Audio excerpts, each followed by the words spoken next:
Hi there, everyone, and welcome to our EA panel discussion, Mars Retrograde 2020.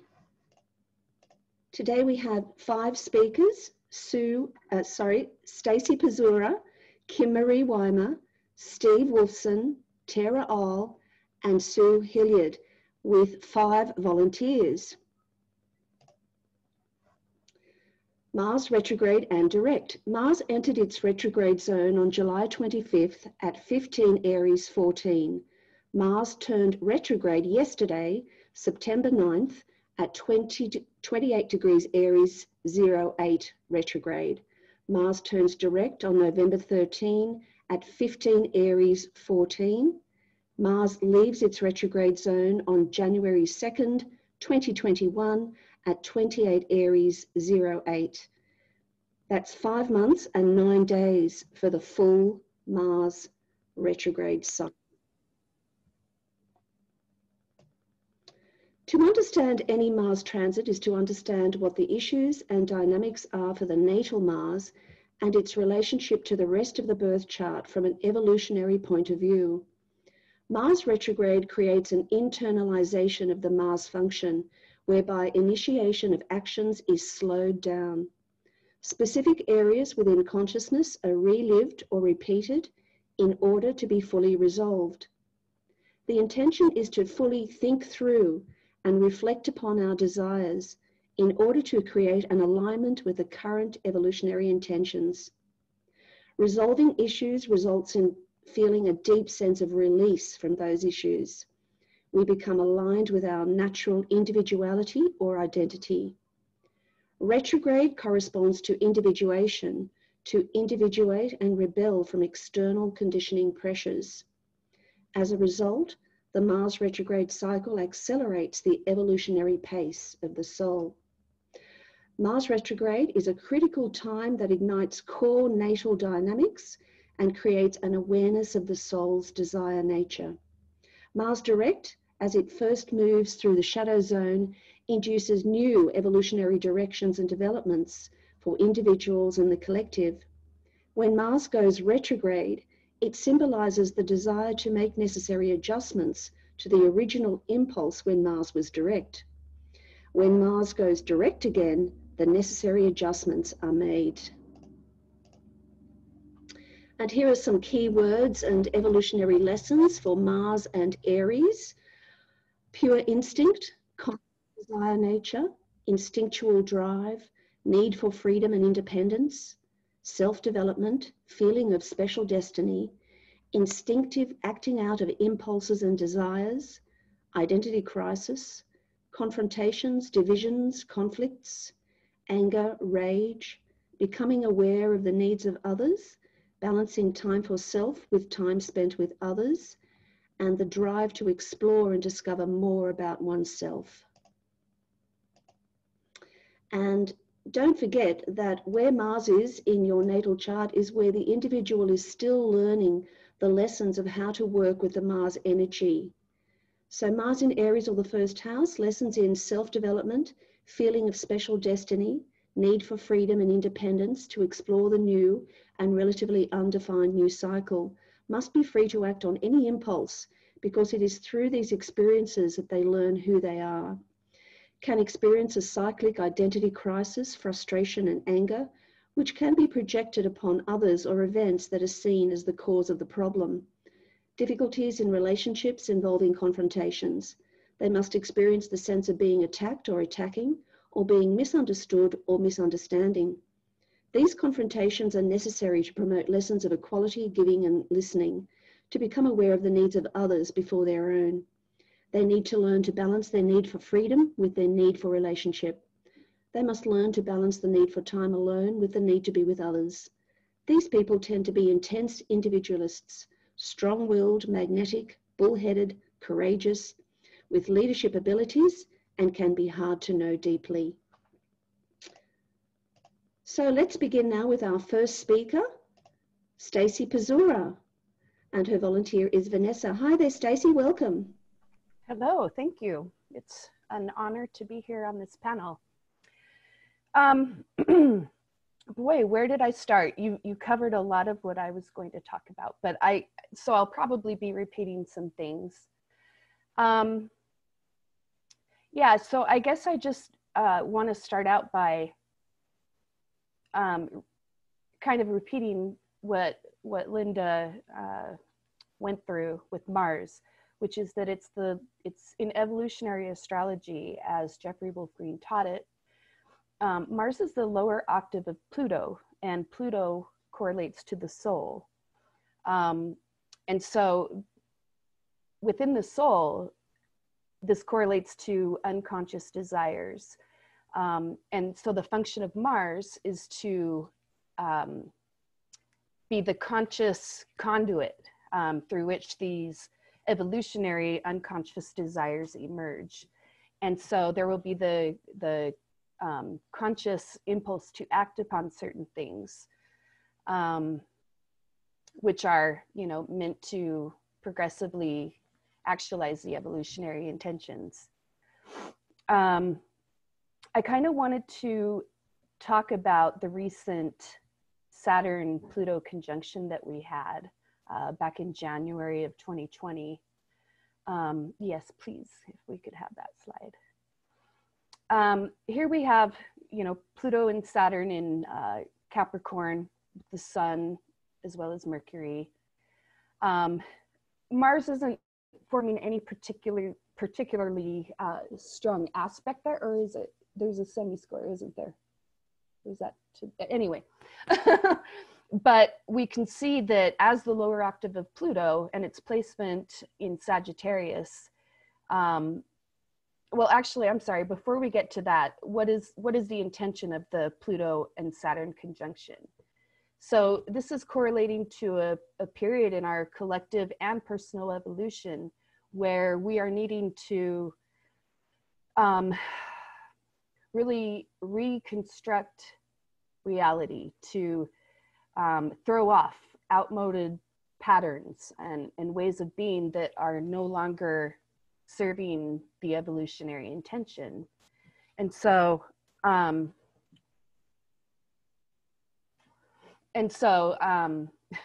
obviously this is a global thing that's going on right now. There are many events that are kind of symbolizing this process, which was kicked off back in January. We are needing to really self-reflect on what our societies are. Each person is in their own country, but this is what we're doing around the world. And this is important because, the Capricorn archetype is where we create a sociological role for ourselves through the individual capacities that we have. And it's a process of determination and work and self-reflection.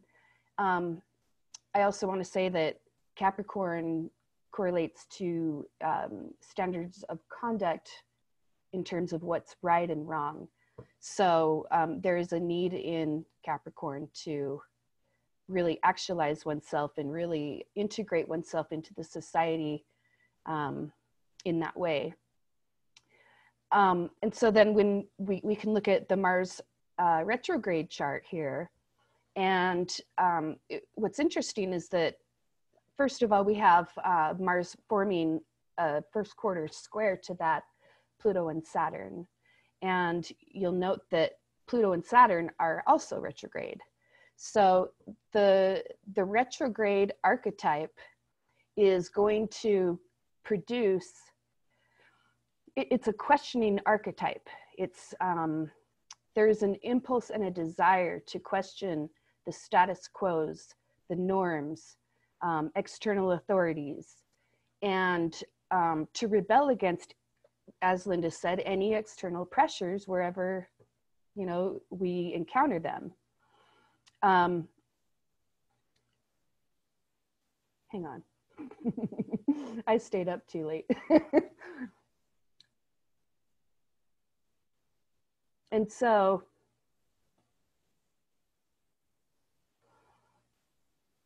I'm just going to take a moment here.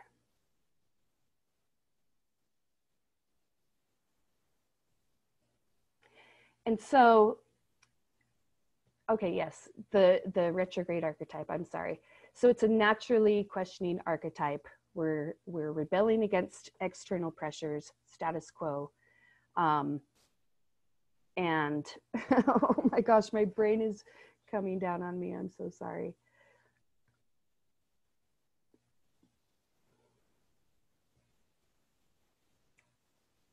And so with Mars in the RX chart, we've got the first quarter square. So back to this Pluto-Saturn conjunction, the original imprint there, where, you know, there was the function of Mars was really acting in a way of exploring our beliefs, our interpretations, you know, things like that. What's natural ways of being. And in the Mars RX chart, we're here into Aries. And so this is, so Mars, the Mars function has now reached a point where it has become something, it's developed enough where it is ready to take form. And so the goal or the intention is to put the impulse that was kind of generated at the beginning and to put it into some kind of creative form. There's going to be a dynamic pressure, and so it's a very active dynamic. And so I just thought it was really interesting how, just relative to that original imprint, how Mars or Saturn and Pluto are now retrograde, going through their own individuating process, their own process of internalizing and reflecting. I'm not sure what else to say about this. You know, I think I kind of want to get into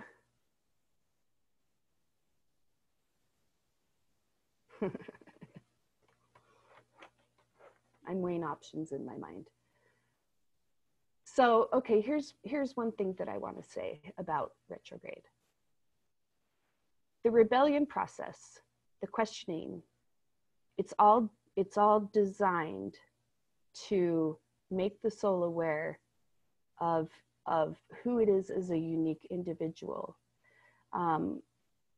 Because the whole process of evolution it's a process of a soul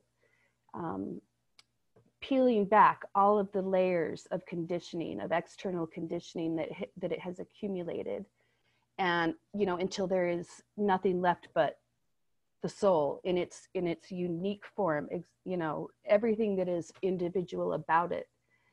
And so when one is in that state, it naturally accelerates evolution, and it's because of that individuation. And so we all have opportunities right now to really focus on our desires, our conscious desires, on our impulses, and to really follow the things that we feel are important to us as individuals, not based on expectations of society or other people. So in the context of the USA, we can, back to that Saturn-Pluto conjunction, we see that we have a real issue with, we're having to really revisit the nature of authority and precedent and norms. We are realizing that there is a discrepancy in equitable relations between people. You know, there are the rich are getting richer, the poorer the poor are getting poorer. And so we're just, all of these things are coming to a head where we are needing to really evaluate and choose and decide what, you know, what kind of world do we want to live in? What do we consider right and wrong? And what, are we doing the work? And if we are doing the work or not doing the work, you know, we need to take accountability for the consequences of our actions, which can be positive and negative. And so, oh, another thing I want to say is that when a planet goes retrograde, it is kicking off this individuating process. And if the efforts are made to make the adjustment that is needed relative to the original impulse within the time frame of that planet going direct again, then it's going to generally be easier to integrate within the existing reality. Whereas if we avoid that work, it's not going to integrate so smoothly, and we may find ourselves with negative consequences, and then we're just not able to really actualize what the soul is intending, or the collective soul. So it's a very interesting time to be alive. You know, relative to that Mars in the Saturn-Pluto conjunction, being in Sag, one of the issues that we've really had to address as a collective, and this is not just in the USA, this is everywhere, but we've become very aware of truth versus dishonesty. And because of the dishonesty that we know is active right now, and the polarization that is occurring between people, some people just don't know what to believe. They don't know how to interpret events. Some people let external authorities tell them. Others think for themselves. So this is a really important time for us as individuals to really reflect. What do we want? What is right? What is fair? And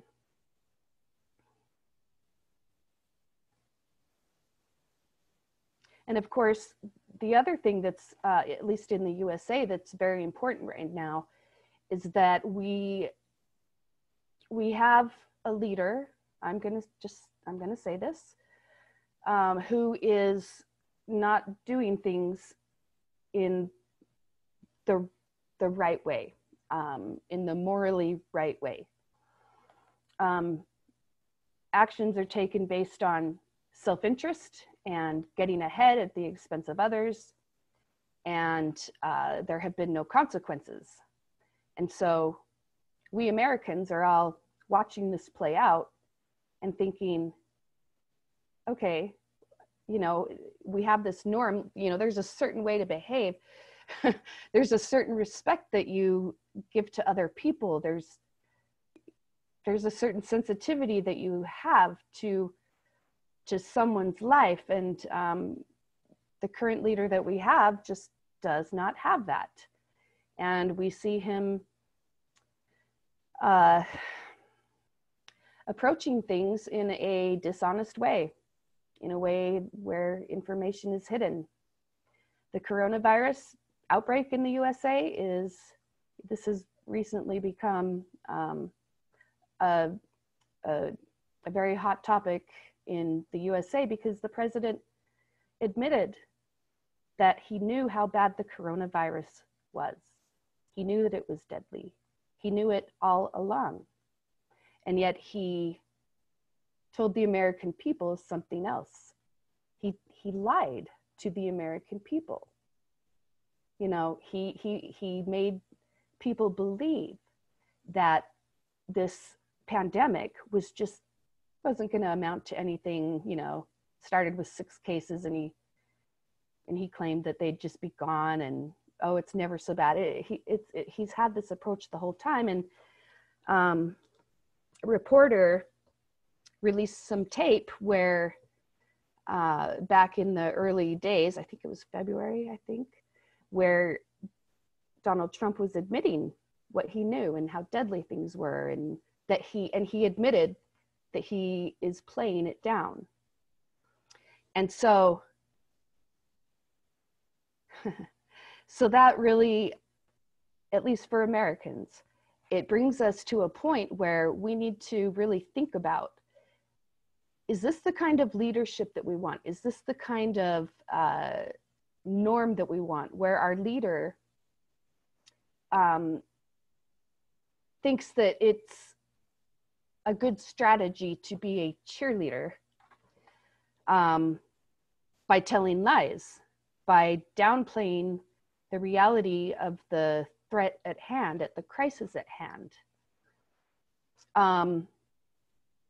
Is it something that we want, where we want our the President of the United States to know what reality is, but for us not to know, just because he decides that, oh, we might panic, we might look weak and afraid, and so or would we like a leader who will at least tell us the truth? And because a real leader in a situation like this, coronavirus specifically, would inform people about the reality of the crisis, the reality of the virus, the transmission, the dangers, but then not just to make people scared, because a leader's job is to arouse the qualities in the people that encourage brainstorming, cooperation, helping out, taking precautions, sensible precautions. Telling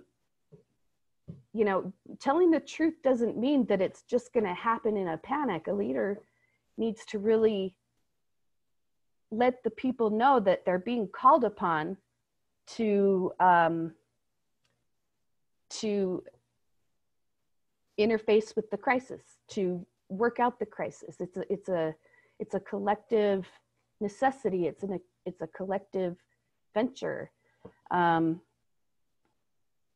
so this is just a very important thing that's going on, at least in the United States. And we see the anger that's being aroused in people. We see the projections. It's a very divided reality right now. And, one of the things that results in anger is when one perceives that they're being judged or restricted by some kind of external force. And we see a lot of that. And I could go on forever, but I want to get to Vanessa's chart, if I could. Oh, yeah, here's just a bi-wheel. We can move on.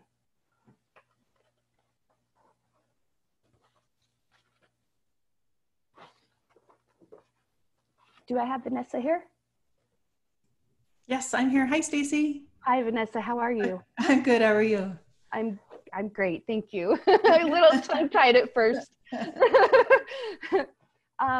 So first, we're going to look at your chart here, and we're going to start with, well, first, what would you say? I know you've been studying evolutionary astrology. So yeah, what do you sense your evolutionary condition would be? Oh, it says this. I didn't see that before. I'm sorry. So in the spiritual, the beginning stages of the spiritual condition.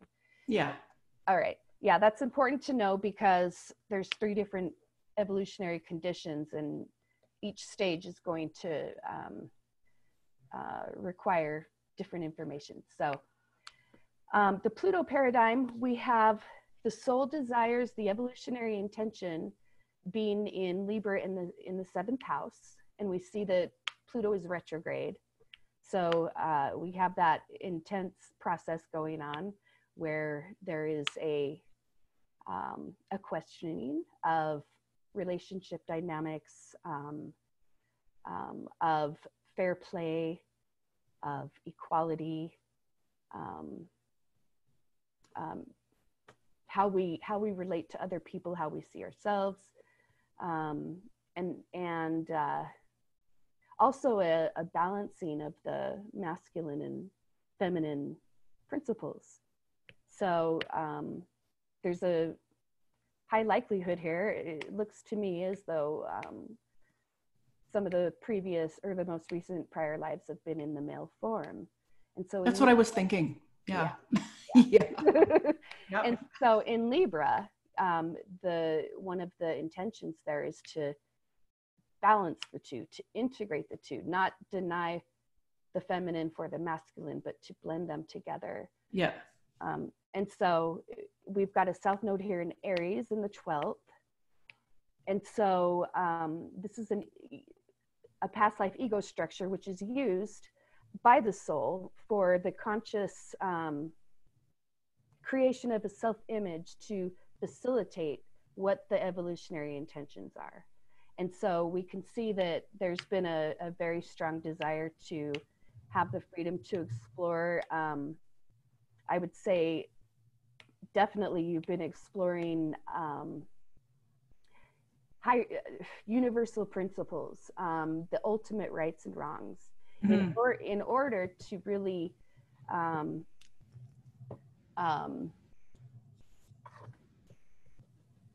individuate your ultimate meaning for life. Let's see, the ruler of that is Mars and Leo in the 5th house. And so we see that there have been efforts made to creatively self-actualize. Yes. And then when we look at the evolution, so that was the karmic dynamic. The evolutionary dynamic, we of course look to the polarity point of Pluto, which is Aries in the 1st house. And so this is going to symbolize a need to really give oneself the permission to be free to pursue whatever experience that you feel is relevant to the actualization of yourself. And then this is happening through Venus in the 3rd. Yeah. Yeah. And so, you're going to be attracted to information that will help you understand the relativity of human nature, understand yourself, understand others. Exactly. Yeah. Yeah. And then we have, of course, Jupiter in the 4th house in Cancer, which is squaring the nodal axis, which in evolutionary astrology amounts to skipped steps, where some efforts have been made to realize the evolutionary intentions, but a step was skipped, something was missed. And in order to proceed, there is a necessity to recover that skipped step. So Jupiter in the 4th house, I think how I'm reading that is that, you've had these dynamics with relationships, with learning how to know yourself in relation to other people, to learn the evolutionary lesson that all people are equal and to treat each other in kind. And perhaps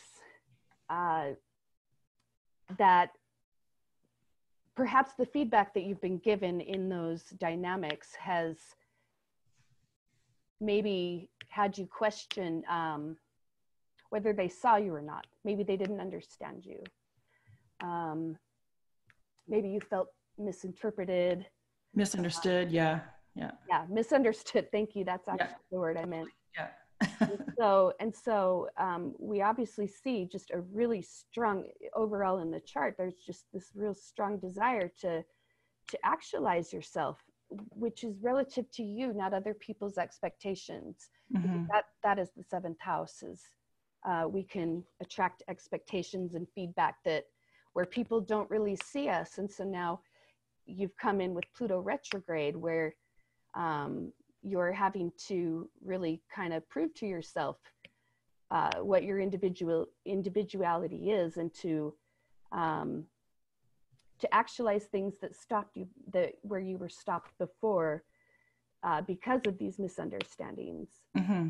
So let's see. I just want to give you a chance to kind of comment on that. Sure. Yeah. So like I would have to actually agree with that. But I would also see perhaps that Jupiter skip step perhaps has to do with my own sense of the self-worth, knowing that if you have that deep sense, that rooted sense of like that self-worth, that you know that you will be taken care of, because that Jupiter with the 9th house aspect, it's like just trust and knowing that, you know, that things will be taken care of in regards to finances and all that kind of stuff. And so I feel like in my past, I've left a corporate career to do self-employment for 3 years. And then I was kind of felt, which knowing now is more of like a skip step. I had to go back to a corporate career for a year. And then, so now I've been out of that career for a couple of months now. And so now I'm trying to go back into self-employment, but then I'm kind of open to, well, is there more? Do I need to go back for another skip step? Am I still being pulled back eventually into the corporate world? Because right now, like where I'm at, I'm really trying to just continue to move forward and return to kind of where I was with my self-employment. And so now I'm kind of waiting for this whole Mars retrograde direct to kind of finish off, and because that's kind of what I'm wanting to do. Like I'm hoping that that's what that is. Absolutely. I mean, yes, you've got the Mars retrograde that's transiting your first house right now. It's right on Mercury, and so you're going to draw in information and experiences. There's going to be things that you'll feel compelled to pursue. And all of this is kind of linked to a sense that you have something special to develop and to actualize within yourself. And it's about finding the right form.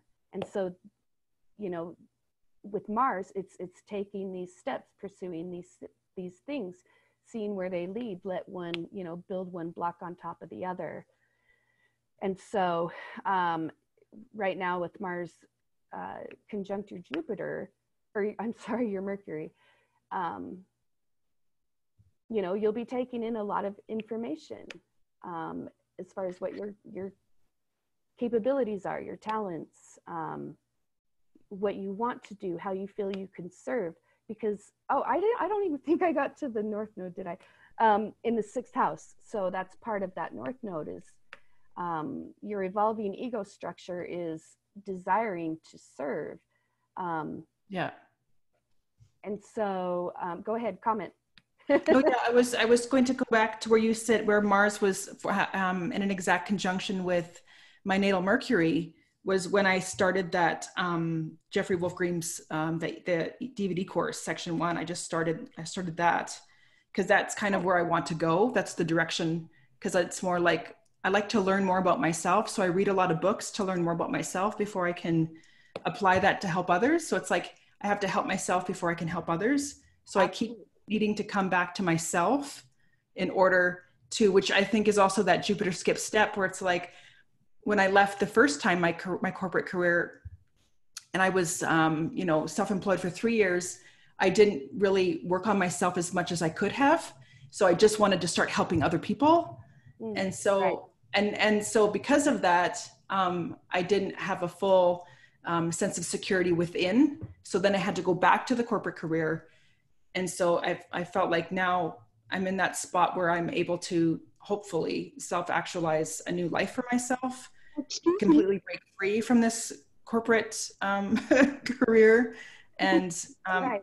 and move forward with what it is that I wanted to do, but also in my spare time, like making time for studying evolutionary astrology, right? Sorry. Right. We're out of time for this. Oh, yes. shoot. I'm sorry. Let me see. Just, I guess what I'll say, I'm so sorry. I didn't realize. So follow that information. The fact that you're studying evolutionary astrology is perfect, because evolutionary astrology will teach you about your own dynamics and allow you to objectify them And in doing so, you'll become progressively aware of the talents that you have to offer and the things that express you, who you are uniquely. And so take advantage of this Mars retrograde cycle, because as I said before, if you make the adjustments now, by the time it goes direct, there's likely to be some fruition. Yeah, I'm just in a kind of go with the flow kind of energy. I feel like Neptune has taken over my life, and I have no idea what I'm doing day to day. I wake up and it's like, what am I doing today? And I'm directed. So I'm not forcing anything to happen right now. Good. Yeah. That's good. Trust your instincts. Yeah. Okay, thank you so much, Stacie and Vanessa. We really must move on, and we'll catch up with you in November for more feedback. Okay? So now we move on to Kim Marie Weimer. Hi there, Kim. Hello. Hi. I'll stop my share. Right.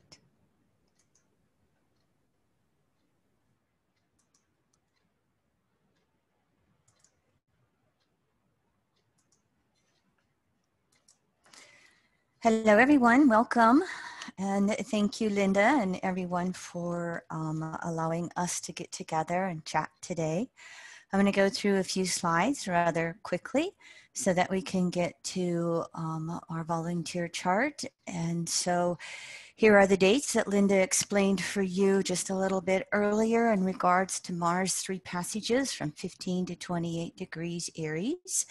And of course, the Mars retrograde is always taken into consideration to its natal position. It is the evolution of our conscious desire nature throwing off those old desires. And when Mars is retrograde, it's specifically about considered actions versus the impulsive action nature we all have. I typically consider Mars to be one of the toughest retrogrades to go through because it is so wanting to just instinctively move forward, ruling the first archetype of the zodiac. So I think that this has been, if we just observe what's been going on, we can see that it's been a pretty violent retrograde cycle, at least here in the United States anyway, so far. And this is intensified because of Mars retrograde in its own sign. And what we're going to have as we look at Mars making those 3 waxing squares to the Jupiter, Pluto, Saturn stellium is we're going to have the consensus backlash of really wanting to defend the status quo and keep things the same rather than moving things forward. So while Mars is the traditional rulership of war, what I want you to recognize is we don't necessarily mean war as an archetype. Get out the guns. It can be war in all kinds of various subtle ways with words and actions. So just do an observation of this wherever you may reside on planet Earth and where you see consensus, status quo, quote unquote, going to war with progress and evolution. And that will show you where you can be a part of moving humanity forward. Here are the dates and degrees of Mars making these 3 waxing squares each. Again, Jupiter, Pluto, Saturn stelliums in Capricorn. As you can see on your screen, the first passage August, look what happened in the US with the consensus, instigating and encouraging the exclusive principles upon the planet to engage in their own war, engage in their own violence, notably how Donald Trump has acted with the far right and white supremacy groups in this country in the face of peaceful protesters. You'll see this is going to be extremely highlighted in October, and then we'll have the 3rd passage. We'll see how the US election turns out to resolve this in December, January. Now, I use the Gemini rising for July 4th, but what I wanted to point out to you here on this screen is that many of us are kind of aware that the United States is reaching its first solar return with Pluto conjunct its natal Pluto in 2022. Before we get there, though, look at your lower right. We have Saturn 3 conjunctions to the U.S. Pluto. We have Mercury 3 or Jupiter 3 oppositions to the U.S. Mercury. They're in their opposition to themselves. They are both the retrograde, the only two retrograde planets in the July 4th chart. And so this represents that split or dichotomy between inclusive versus exclusive principles in the United States. There are other aspects, the Sun, Saturn square, the Mars, Neptune squares, will also reiterate this. And we will also have Pluto making 5 oppositions to Mercury, stirring up all the debates going on. Mars retrograde comes in here and makes its squares to Mercury and Saturn in the US chart 3 times. And just in case you're not aware of this, Neptune in the skies is making 5 last quarter squares to the US Mars right now, before it goes on to oppose itself. So it's highly activated with the outer planets in our United States chart for any July 4th chart. Stay tuned, take deep breaths, rest, really try to put yourself forward. Mars, retrograde, in Aries, however best you perceive that to happen. Here are the dates that Mars makes its conjunction to Chiron. Will we see any healing begin on in the United States? And again, it's 3 squares to Mercury and Pluto. I'm going through this fast. I did do a Mars retrograde webinar if you care to look at any of this in more detail. I put a few slides together. I don't need to repeat the beginning slides that Linda had out here. Take time, slow down, breathe, inwardly listen, and Libra polarity, outwardly listen to whatever the universe is expressing to you via other people and via other actions. Mars retrograde. We really want to watch out for argumentativeness and how well can we listen? How well can we consider another person's opinion? If you happen to be someone who doesn't speak up all the time, this may be the retrograde cycle where you need to find your voice and actually initiate your ideas, your actions, your expressions of what you feel bursting out of you right now at this point on planet Earth. Make an effort to have healthy releases of the energy that builds up. This is natural for Mars direct. It increases with Mars retrograde. You see all kinds of little ideas on the screen for you. As that energy builds up, do your best to be a part of peace on planet Earth versus the anger that is there. It is important for us to be as flexible and as open-minded as possible during this Mars retrograde. How do I consider something else? How do I consider something else? And what we have going on during this Mars retrograde cycle, almost always with a Mars retrograde, we have an entire Mercury retrograde cycle in Scorpio Libra contained within this Mars retrograde cycle. So one more thing that's just going to amp up that energy for us. Now, this is my volunteer chart. Neville, I'll get to you in just a moment. I'm just going to put this on the screen so everybody knows which volunteer we're working with. But before we get to your chart, Neville, I want to point out you have Mars making 7 aspects 3 times in your chart. We could see the grand trine if anybody is glancing at that chart. But in addition to that, Neville, you have Mars making 3 waning sesquisquadrates to Pluto. I'll speak to that.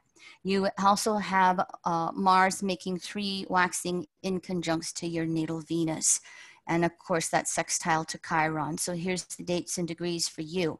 Before that, here's the Mercury retrograde dates that we spoke about a little bit earlier. Mercury is going retrograde the day of the Mars, Sun, opposition at 21 degrees Libra Aries. So that will be a bit of a heightened time period right there in the beginning of October. If you're looking at this screen in the United States, Mercury's going to go direct on the US presidential election. If you haven't drawn up the composite chart between Joe Biden and Kamala Harris, I invite you to do so. Their composite chart gives me the most excitement, hope that perhaps we really will shift things here come November 3rd. Neville, Mercury makes 7 aspects to your natal chart during its retrograde cycle. I've listed all these on the screen for you. Several of them are what we could consider to be minor aspects. They don't necessarily show up on the screen. We'll try to speak to a few of these as well. So there is the second sheet. I had to use 2 PowerPoint slides. Your Mercury is so active in this retrograde cycle. So here is the chart again, and I put the bi-wheel of the transits and the outer wheels so that we can see that activity we were speaking about in regards to Mars and Pluto. Neville, if it's okay with you, I'm just going to speak a couple of minutes real quickly, and then I'm going to... Go ahead. Okay, thank you very much, sweetie. I did get some environmental conditionings on Neville, 3rd stage individuated soul. And so I just want to say for you in general, when we're 3rd stage individuated and we start to become comfortable in our own skin, this is who we are as an individual. Relative to this Mars retrograde cycle happening entirely within your 12th house, you have 1st stage spirituated knocking on your door. And this is going to be a theme that we'll speak about here for this retrograde cycle. If you will notice on the chart, and I don't quite know where I do this in Zoom, annotate. Okay, what I really want to do is just have a little spotlight. Let me try this. Yep, nope, let me try something a little more showy. Oh, it just gives me an arrow. Okay, I'll work with the arrow if you can see this. We notice that we have Uranus, Leo, 4th retrograde, making a nice trine to his Mars stellium. And notice how tight the stellium is up here. It is less than ½ a degree. Mercury new phase your Mars. Mars comes in and makes a trine in the air signs here and the water houses. This is going to relate to some of that natal energy that you shared with me about how creative you've been throughout your life. You're one of these people who have, created and evolved and then went on through many, many types of jobs, occupations. And so I think what's happening with this Mars retrograde, and it's going to be relative here to the fact that you're coming off of your 2nd Saturn return. And a 5th house Pluto or Leo soul, I say they're creative till their last breath. And so relative to that, while you've had so much experience of doing things in the world, this Mars retrograde is slowing you down and asking you to really listen deeply on inner levels, directly from source, 12th house. What would you have me do, source? And I would invite you to ask that question multiple times during this Mars retrograde, because when it does finish up and it finally moves over this ascendant, then I think that you're going to embark upon new career, new creativity that is becoming more and more meaningful to you, to the depth of your soul. 3rd stage individuated, oh, I can pick up and start doing anything. But you've got the stellium up here of Jupiter, Pluto, Saturn in this 9th house, and it's leading you to have more and more fulfillment in your world and in that physical, outer world with all of that Capricorn energy. Let me stop, take a break, get some feedback from you, Neville, and then we'll look at the Mercury retrograde as well. Yeah, look, it does resonate because it's the with the third time around for Saturn. So now it's a matter of where do I want to go, and also in the 12th, it's the I have my voice. It's just really determining what it is I want to say. And courtesy of a surgeon, as I've got 6 weeks now with my knee up, because I had to do a lot of work on my knee, so I literally have to stop. And it also gives me a chance to observe myself and my role in my world, and also looking beyond it, because I've been wanting to get back into studying astrology after the second Saturn time around was just work on building things. And I've been struggling to make contact with that in the last few months, but I'll just hopefully see that to me, that the retrograde is sort of like a chance to take a breather. It's actually taking pressure off, not putting it on. Yes, good. Good for you, because if there's any of the 12 houses where Mars has to do the most effort to slow down, it's going to be in that 12th house, surrendering to source. What would you have me do, source? What would you have me do, source? And then, quieting down till you feel or are made aware of how best to get this one. Put your best foot forward. When it works again. Yeah, here's what Mercury retrograde is going to do. You can see, again, the October 13th. So this is the day that Mercury's actually going to go retrograde. It's not going to quite make it to your moon, and then it's going to go over this Neptune 3 times. It's going to make semi-squares to this stellium right here for you. And so I think with this Mercury retrograde going even back to the 6th house, there's going to be a lot of messaging that's going to be coming through for you. Libra is that polarity archetype for the Mars retrograde, the inner outer listening that everybody is talking about, whether it comes from another person or it comes from the universe. All of this activity of this Mercury retrograde cycle then, and Mercury will have its opposition to Mars retrograde in addition to its interior conjunction to the Sun through that retrograde cycle. So this is going to allow you the time for the communications, and then the time to have the 6th house reflecting upon the efforts that are going to be necessary to, one more time, move yourself forward in the most deeply meaningful ways for you. The stellium planets in the 9th and that Mars retrograde in the 12th house. And if I may, it doesn't mean that you have to sit during the entire 2 months of Mars retrograde. In general, for many of us, this retrograde cycle in Aries, it's still about making action. It's still about trying to do something new, do something different, but it's being willing to just really be flexible with that act, react. And if we try something and it doesn't move forward, we stop for a moment, look at it, consider something else. If it really, really feels like, I know this is where I'm to go, then we make another effort, and we make another effort. And if we get to the Mars direct and that is not going forward, then we will also know that as Mars make that 3rd passage, that it may be there for us to do something entirely different and entirely new. Neville, do you have questions?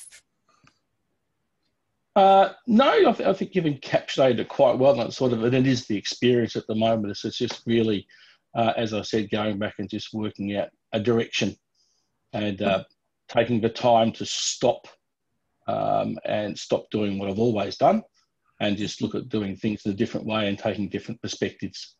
Yes. And so I'm in the middle of that. So it's this great big confused mess is the best way to describe it. And I just feel like the retrograde season will actually just give me some time to put some shape and form to that, so that when it starts going direct, is that then I can actually get to the point of going, aha, right, okay, that's what it is, and then really kick off on the next Saturn cycle. Sure. Relative to astrology, I'm pretty prejudiced. I consider it to be the closest thing we have to an owner's manual. And I think that the world needs to study astrology. So if you feel blocked, I would just kind of, be okay with that. Especially sometimes our Pluto Virgo generation, we put pressure on ourselves that we have to, know it all and know it to the nth degree when we are working with the subject. And sometimes we've got to go over to that Piscean polarity and just quiet down the mind and see what sparks for us. And you could do that relative to your own astrological studies. The Mars retrograde in your 12th house will give you sparks in that regard. And Neptune transiting through Pisces, approaching ever, ever closer to the South Node in Pisces 11th. It will slowly unfold exactly how you may study astrology. And yes, relative to you expressing that you think mundane is your interest. I love mundane astrology, by the way, always have. That can be there, definitely with that South Node signature. I'd like to point something out to you relative to this natal Mars.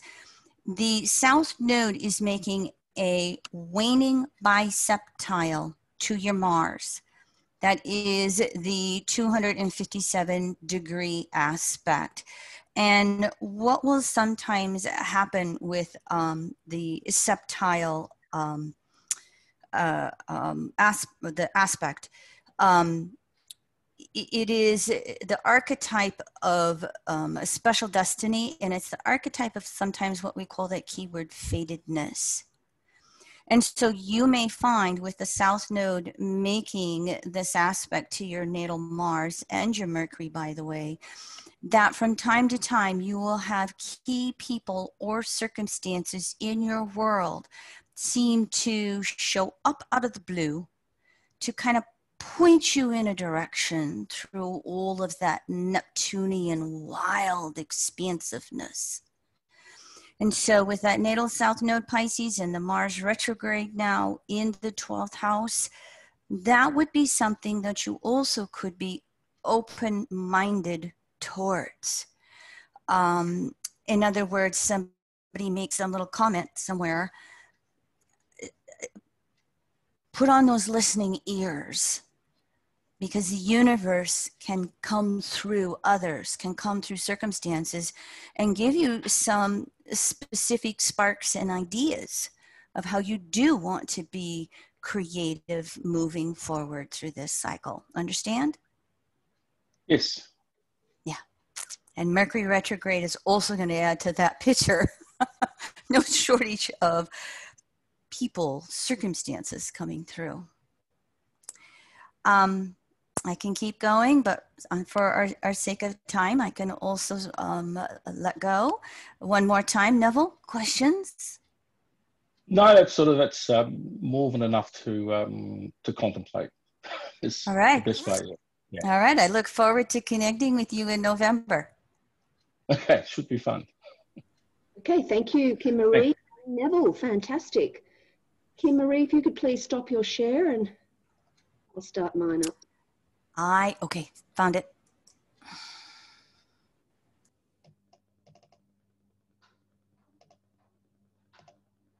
Okay, so our next speaker now is Tara All and her volunteer Carol. Hi there, Tara. Unmute. I guess that helps. You can just go to me before the slide. I'm just going to talk for a couple minutes. And I apologize in advance, like the garbage truck is going outside. So if it's like clattering crazy. Couple thoughts. I got to tell you guys, so as I've been sitting here, I have such a love-hate relationship with astrology. And I feel like it's so perfect for this Mars retrograde. I say this, maybe because I have Aries rising, so Mars rules my chart. And that part of me right now is so annoyed with talking and explaining and trying to say how it's going to be and how people work and who people are and what the country's doing. And now I'm going to add to that with my own words. So I'm well aware that I'm doing the thing that annoys me. But I offer this because for me to be in the stream of consciousness that is Aries and Mars, like it's real time. It doesn't actually want to be told what it is or figure out what it is like through some mental capacity. It wants, and this part in each of us wants for us to experience for ourselves what we are. So there's a challenge for all of us right now with this Mars retrograde in Aries for where are we taking information from? You know, what are we listening to? And are we spending enough time with ourselves in a real instinctual way and just letting ourselves arise? So a couple things as I was thinking, Stacie, and for those of you who if you didn't hear Stacie speak first, I got to say, she led into mine. I felt like she just set me up. Like it was perfect. She actually said that she was going to take a moment because she felt like her mind wasn't organized, but it was a little star send to me because I went on a walk this morning, which is interesting too, because normally I like to run, but my hip's been hurting. Another good example of a Mars retrograde type of thing that we have to deal with is sort of how fast we move. But my note was from that walk is, how do we find our best pace? And I don't just mean the pace of how like I run around and do my chores or run my mouth like I'm doing right now, but there's this like inner pace and outer pace. They're not always the same. Sometimes they're different. Sometimes they're synchronized. For me right now, Mars retrograde for all of us is having us check in with what is our best pace. And so when Stacie said, I'm going to take a moment, it was perfect. And by the way, not what Mars in Aries likes to do. Mars in Aries is like, get it out, even if it's wrong, you know, we got to keep going. But I was thinking that as I was sitting, listening to people, I wasn't moving much, right? So my outer pace was slow, but on the inside, I was all, you know, getting myself all worked up with, you know, what I like, what I don't like, what I think about this, what I don't think about this, and then our country and all these things. So I offer this to everybody. Looking at your Mars just in your natal chart gives you an idea just of just the energy you run on. And the sun is linked in part of this too, but right now let's just stay with Mars. Mars has a lot to do with our energy. And the sign and house and aspects Mars makes shows us kind of how that energy most naturally works. So when Mars retrograde comes into play, it gives us all a chance to recheck in with how we're working with our energy. I know there are times for me that I just freaking need to slow down, especially on the inside. I move too fast and miss the moment. Mars and Aries is all about being in the moment. So Stacie, thank you for doing the thing that I wanted to talk about. It was perfect. Like you like in the body did it. And so a couple other just quick notes. And then just so Carol's going to join me here. We're partners in this. And my style is whenever I get together with someone, when I'm doing a consultation, whatever it is, I always want to hear, it's like a conversation. So Carol and I are going to have a conversation. It's not going to be me saying a bunch of stuff, although I have a lot of notes. We're going to have a conversation because I have no idea how Carol's living and doing all the potential in her chart. So I don't know exactly how this will go, but you're going to hear a lot of Carol in just a second. Also, when Stacie and everyone was speaking about our country, this is what I've been reminding myself. There is nothing outside of me that is not inside of me. And whether I like that or not, that is real. Mars in Aries is get real, get raw time. Stacie, also, you just like teed me up a million times because you talked about being truthful and about honesty. And for me, Mars in Aries more than anything is getting honest with ourselves. You know, that whole thing, as Stacie was talking about Trump and all the things that are going on, that's what our ego does with us all the time. What is happening outside of us is happening in us all the time. The ego makes up stories. We buy into those stories. The ego reacts, it attacks, it separates, it divides, it judges, does all these things. If we want to see something differently, we have to be differently. So my only point here is, and this is not, by the way, to give any endorsement to any of these things going on externally. Like, I'm with you on the frustration. But my challenge to myself is, then how can I be more real and honest with me? It's impossible for me to be honest with you if I can't be honest with me. And if I haven't been being honest with me for so long that I've bought into what I think is true, I don't even know what I do. So this Mars in Aries for me, is about getting back down to what's underneath all that stuff. Yeah. So really, the collective is a bunch of yous and me's, right? We are that. And it's interesting too, with the Mars retrograde in Aries, focuses really on the me's, but the me's are the we. And I just want to say this out loud, probably mostly to myself, which is what I find these days is mostly what I do when I talk out loud is for me.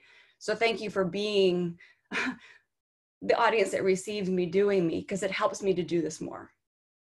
All right, Carol, get on here with me. Let's talk. And Linda, if you want to pull up Carol's chart, that would be awesome. And what I will do, Carol, before you start talking, is just for anybody, because I tend to listen to these things, not watch. So I'm just going to say, just for the audience, that in your natal chart, you have Pluto conjunct, well, there's a whole cluster in the second house. You have Pluto in the second house. It's conjunct Jupiter in Scorpio. Mars is on the other side in Libra, conjunct Saturn in Libra.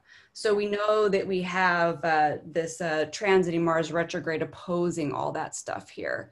And then the south node in the natal chart is Capricorn in the 5th, and north node is Cancer in the 11th house conjunct the sun. And skip steps, we have Saturn and Mars. So a lot of Mars stuff happening here, just so you guys can get a visual. But what Carol has done that's super awesome is she's made some notes about her experiences during the shadow stationary retrograde period. And I think it would be great to hear that first. Oh, sure. I started noticing a little bit before the shadow period. It was late July. I just became bombarded by dilemmas. Should I do this? Should I do that? And so that was when Mars was starting to oppose my Saturn and Mars and square my Sun and North Node. So I was just feeling pulled in different directions. And how did your pace feel at that time? Like on the inside and the outside, what was the pace like? I feel like it was slower than it is now, to be honest. I also noticed after the dilemmas just sort of passed, Mars kept moving, dilemmas just went away. I made whatever decision I made and survived, everything was fine. I had a huge breakthrough regarding an ongoing health problem, and I've really been focused on addressing that. That's been like my #1 priority. And I've also been really focused on my children and finances a lot through all of August and up till today. So I sort of kept track of when things got a little bit better financially, when things were a little more stressful. What's your headspace been like through this? Like your thoughts or what's been going on mentally? Well, it's been very intense. I definitely, I've been stressed. I lose my temper sometimes. I can just feel overwhelmed. And any sort of progress can come with a lot of experiencing really deep, scorned type feelings sometimes. Yeah. Or a validation or vindication. Yeah. Very deep stuff. Yeah. It's interesting. I was in my massive, if anybody knows me, my massive messy notes all over charts and things for years, is there was a couple things. also Mars, to me, especially Mars in Aries, is always a wake-up call, you know, so it like turns things on that were off before. And for you, because it's opposing that Pluto, it's in your Pluto polarity point, like it's all that place. I wrote this note about facing death in the best way. And I don't mean that any kind of scary thing. I just mean the invitation to the 8th house is to let go. Yeah. Like, and that's typically terrifying for all of us, but with the second house packed full of stuff, oftentimes that it feels like, you know, entering the abyss that you will never, you know, get out of. And the 8th house is messy, right? The second house, we like things more simple. We like them straightforward. The 8th house, things get messy and they get complicated. But the invitation here, and I'm going to bring something up here. You are probably aware of this, that your Mars-Pluto phase is balsamic. Do you know this? Right. Yeah. So is mine, which would make me happy to talk about this because, and if anybody wants more information on this, I did a EA Zoom meeting on spiritual Mars in May 2018, and it's got a whole bunch of slides on the Mars-Pluto phases. And actually, it was good for me to go back and look at it because I hadn't in a while. But Mars-Pluto balsamic phase is the last phase in integrating the higher will and the lower will. So in some respects, anybody born with Mars-Pluto balsamic phase is bringing it home, bringing it to a close. Like the entire karmic and evolutionary axis that has been worked through in the past lives. And Jeffrey Wolf Green talks about it taking approximately 8 lifetimes, one for each of the 8 phases, to work through each of these karmic signatures. That Pluto and Mars together symbolize that. And balsamic means that you're wrapping something up, like at a deep level. And so with retrograde Mars triggering all this, it's reminding you of your path. You know, this is how I see this in many ways. And when I was looking at some of my notes in here, that this idea of like the lowercase s self and uppercase s self, right? The little will, the higher will or the deeper will. And just as Stacie was talking about Mars being the lower octave of Pluto, we're all talking about the same thing here. It's the integration of the personality self and the deeper soul self. So balsamic phase, you got to give it up, right? There's such a huge letting go in this phase, which is why I was curious about your mental space, because usually when the soul is saying time to let go, the ego digs its claws in and says, oh, hell no, you know, and especially with that second house. Have you thought about this part at all? Like, I know that like the finances and all those things, by the way, that's traditional second house worries. So like, you know, Pluto in the second house, worried about survival, worried about having enough, worry about, you know, not being able to be self-sufficient, worries about self-worth, all these things, right? The 8th house is the invitation to, ooh, let's just take a risk and, you know, merge our stuff together and see where it goes. And I'm kind of laughing about that, but it's the same thing with the personality and the deeper soul self. What happens when you let go of keeping those separate and bring them together? You have a natal Mars in Libra about union, having a relationship with yourself, bridging those two parts together. Pluto's right there with it.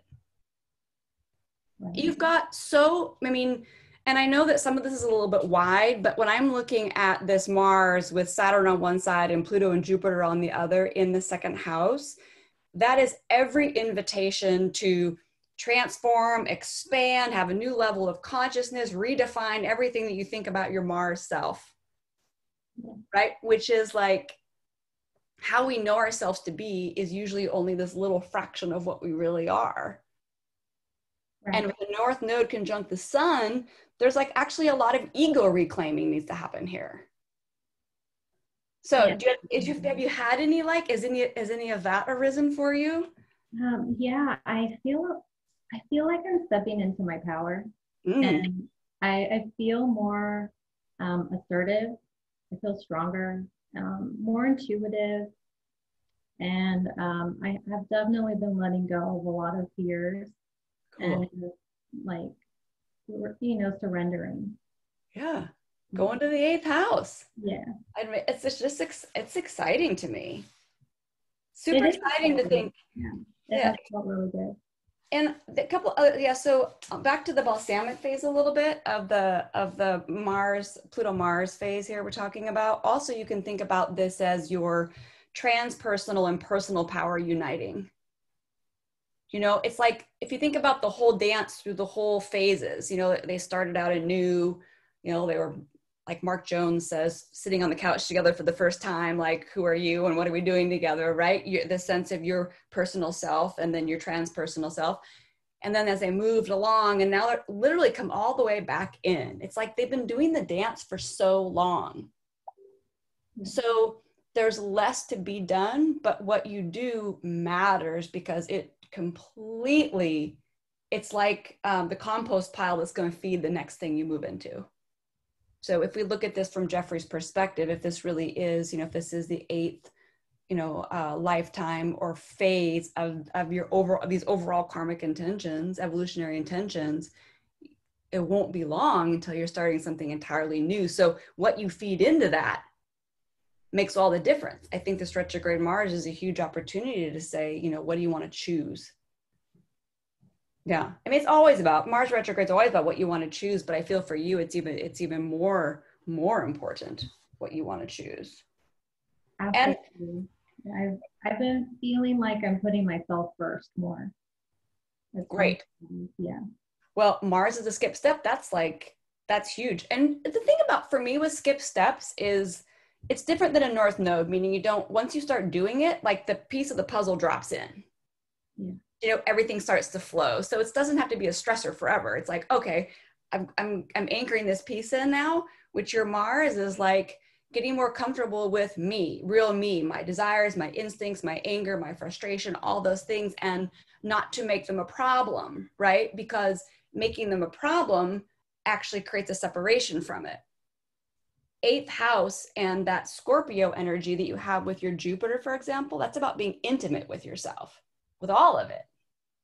I also made a note here that I feel that, you know, we already talked about this, or you talked about this, but transiting Mars, right? It's opposing your Mars, Saturn, Pluto. It's trining Neptune, by the way. Let's not forget that it's trining Neptune. Yeah.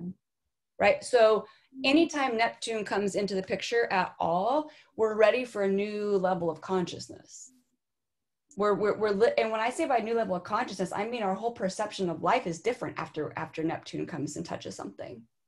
So with Mars, the whole idea of your energy, the whole idea of you as a separate person, even the whole idea of your personal self is up for renegotiation. It's exciting stuff, because it gives you a million new doorways, a million new directions, right? Without going anywhere, because it is nowhere outside. It's, you know, it's in. So I put my note here was with that Mars retrograde in the 8th house, it's an adrenaline shot. It is literally a deep adrenaline shot of life force into all the areas you need to wake up. And some of them won't be comfortable. 8th house generally isn't. That's not the point. Whether we like it or not kind of doesn't matter, you know, but when you can feel the truth of it, that's what you got to follow. So one last thing, and then I'll have you, if you have any other comments, because this was interesting to me as well. So I started looking at transits, and I knew we wouldn't have much time, but here's what's coming up right after Mars goes direct. It'll still be in the shadow period. Do you know that you're going to have a natal Jupiter square, transit to natal Jupiter square? Yeah. So to me, everything you're doing now and you have been doing over the past so many months is building up to that. To me, Jupiter, you know, Jupiter represents lots of things, but one, it's our path. And a Jupiter in Scorpio needs to get underneath the surface. You talked about empowering yourself. That's all about self-empowerment, right? About transforming things, about deeply understanding yourself, about confronting your own limitations, confronting, you know, your fears. Like the whole thing of Scorpio, the reason why it's so associated with death is because death makes us feel alive. Sometimes we have to be in pain to actually feel that we're alive. That's like a scorpionic type of thing. So I think that then when this Jupiter square happens, And the thing about this Jupiter square is that your Mars is still involved. I know it's wide, but your Jupiter is conjunct your Pluto, and that's there with your Mars. So it's not being left behind in this action. It's being pulled back in there. The path, like literally how you can expand, how you can grow. It's like, I feel in some ways like Mars is the catalyst for that. Now, this will be a first quarter square, you know, but to me, the first quarter square with Jupiter is a check-in point, you know, and first quarter is crisis in action. So sometimes it means you got to just try stuff and see how it works out. It's not like a last quarter where, you know, you're thinking about it and reflecting on it. This is really about like making choices to move. And not, you know, and the word forward to me, I don't think that, I don't know, I'm not such a linear person that way, but I mean, act more true from within you. Whatever that means for you. That's your quote unquote forward. It's like in is forward, right? Right. So I like that a lot. You know, I just sort of look at those upcoming transits of Jupiter squaring my Jupiter, and I just think, well, what kind of crispness am I going to have? You know, it's just lining up with that time of year. But I like to think I'm making progress in my life. Like you're saying about understanding myself more and turning over a new leaf, you know, really like closing some doors and opening up some new ones. yeah, and Jupiter square your Jupiter, it opens the door wider so you can see. And especially with your natal Jupiter in Scorpio, there can be, you know, there's dark in there. I don't mean dark in a negative way. I just mean that there is, you know, it's a deep space. So this Jupiter square to me it's an invitation to see more you. And with the North Node conjunct the Sun and Mars square the nodes, like it's all about you. Sun and North Node in Cancer, you know, the formation of the self-identity consciously, you know, you putting together who you are.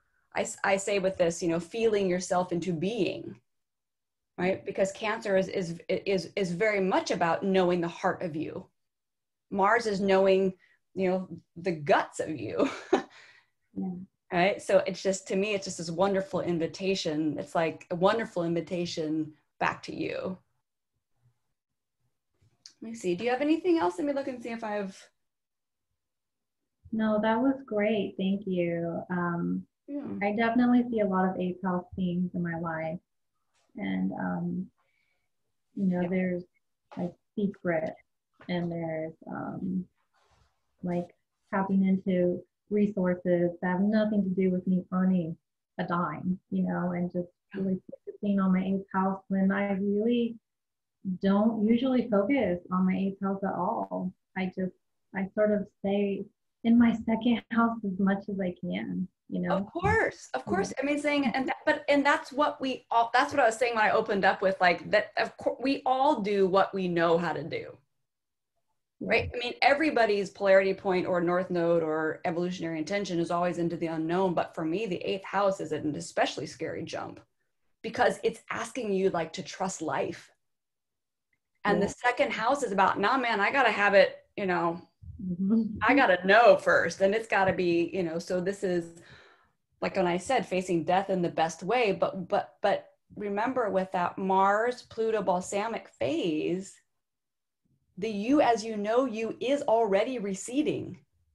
You want to know what's underneath that. And you know what? With that particular phase, the veil's thin. Like your access to the more real you is just right there. The 8th house is just territory that will help you find it. You know, when you worry about money, and I'm not saying that there aren't times that you will need to deal with money things. So please don't take this as just don't worry about money. But I think for the most part, when you worry about money and security and, you know, your body and those kind of material type issues, it is your way of staying away from what is frightening and would change you. And at a deep level, you want to change. And that's partly why this Mars retrograde is all hanging out in that 8th house. Like, it's like party's over here and you've been missing it all this time. I think about Mars in Aries. Well, I actually talk about Chiron in Aries as being like CPR, like it brings us back to life. But I feel like that's very fitting for you in this chart. It's like bringing a different part of you. Yeah. It's a jump starter. It's jumper cables, whatever you want to, Yeah, I love that. Thank you. You're welcome. Thanks for being open about your experiences. I hope you'll just do the same thing as far as keeping notes and keeping track of what it feels like between now and November, and we'll be super excited to see what you can teach us from that. Yeah. Oh, I'm excited to learn too. So thank you. Yeah, my pleasure. Okay, thank you so much, Tara and Carol. Now we move on to Sue Hilliard. And Sue, you have your slides to share. I do, and I'm going to turn my video off because my connection seems a little wonky today, of course. Let me share my screen. So I love what everybody has said.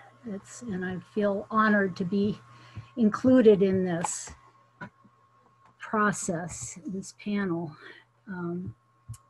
What I would like to bring to the discussion is, let me get this full screen, is Eris.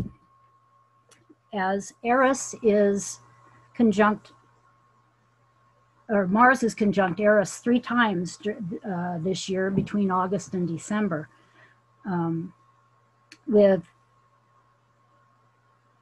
both Mars and Eris square to Pluto as well. Asteroids Coronis and George also figure into the Mars retrograde and current events. Eris is the 2nd largest dwarf planet, named after the goddess of strife and discord. Astrologers are beginning to study Eris to observe and correlate what new energies we now have available in the cosmos since her discovery. Some have even suggested that she is the modern ruler of Libra and comparable to Pluto in her capacity for transformation. There are many sources of information about Eris on the internet, which of course you can always Google, but here's one that struck me as particularly interesting in light of its possibly ruling Libra. According to historicalastrology.com, if the Eris archetype is developed fully, humanity may never have to experience war again. The feminine of Eris will balance the aggression of Mars. A well-developed Eris archetype could banish all war. The ancient prophecy of swords turned into plowshares could be realized. And what this means is to allocate one's resources into peaceful pursuits rather than warlike ones. The discovery of Eris brings a completely new power to humanity. It is tricky and dangerous, requiring careful handling. Eris is a regenerative planet. Eris is exalted in the sign Cancer. Aryan women, no matter how warlike and violent they are, will always have a soft spot and a certain affinity with childbirth, pregnancy, and nurturing young and defenseless children. Yet Aryan women are the authentic warrior type, something not seen very often in the real world.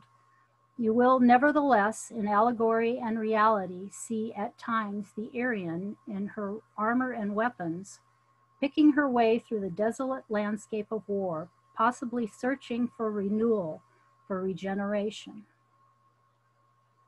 Eris has an elliptical orbit, like its neighbor and fellow dwarf planet Pluto, so it will spend varying amounts of time in each zodiacal sign. She takes more than 500 years to orbit the sun, and everyone alive now has her in either Pisces or Aries. She moved into Aries in 1923 and was discovered in January of 2005. So we were just starting to learn about this feminine warrior archetype. Nancy Pelosi, for example, born in 1940, has Eris just about a degree behind her sun in Aries, trine to her Pluto in Leo.